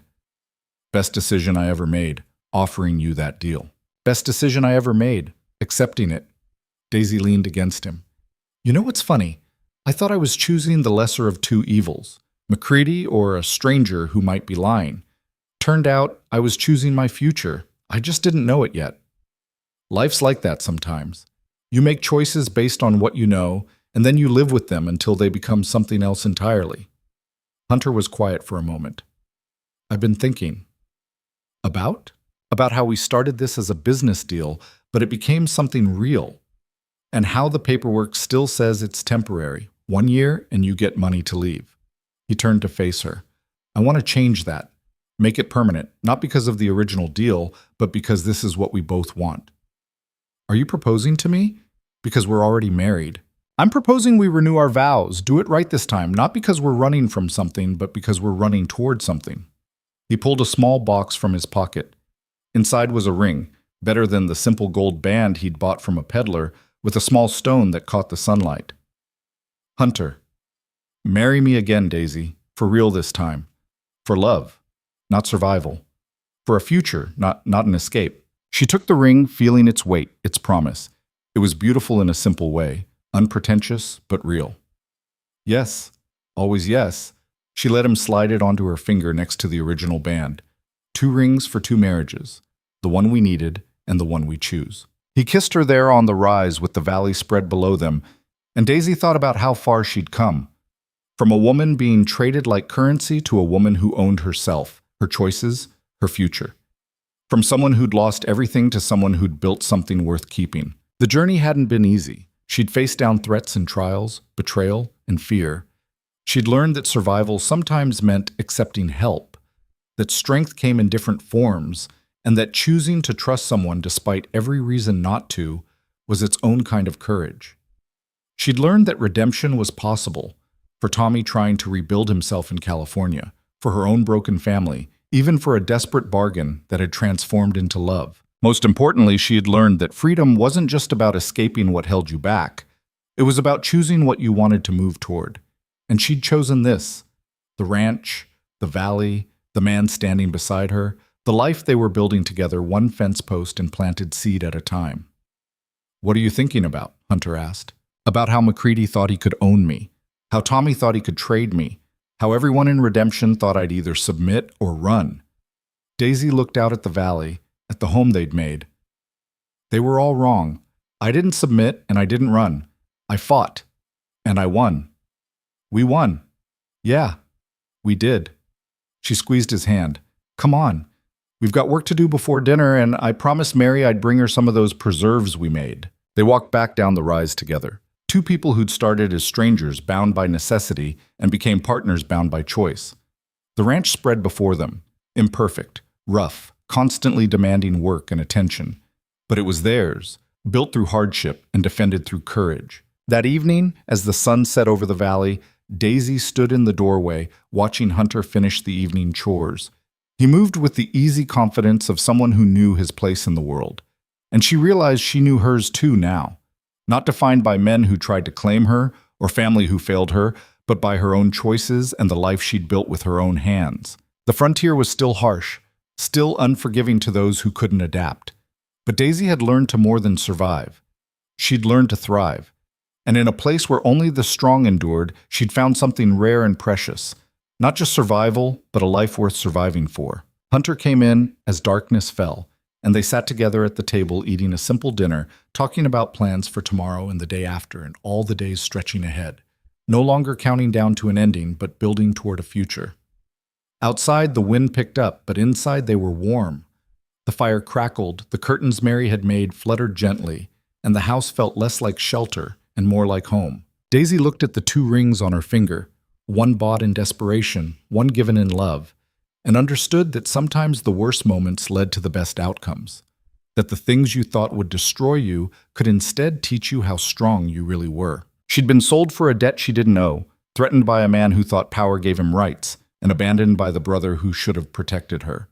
But she'd also been offered a chance by a stranger who became something more, supported by a community that stood together, and given the opportunity to become someone she'd never imagined she could be.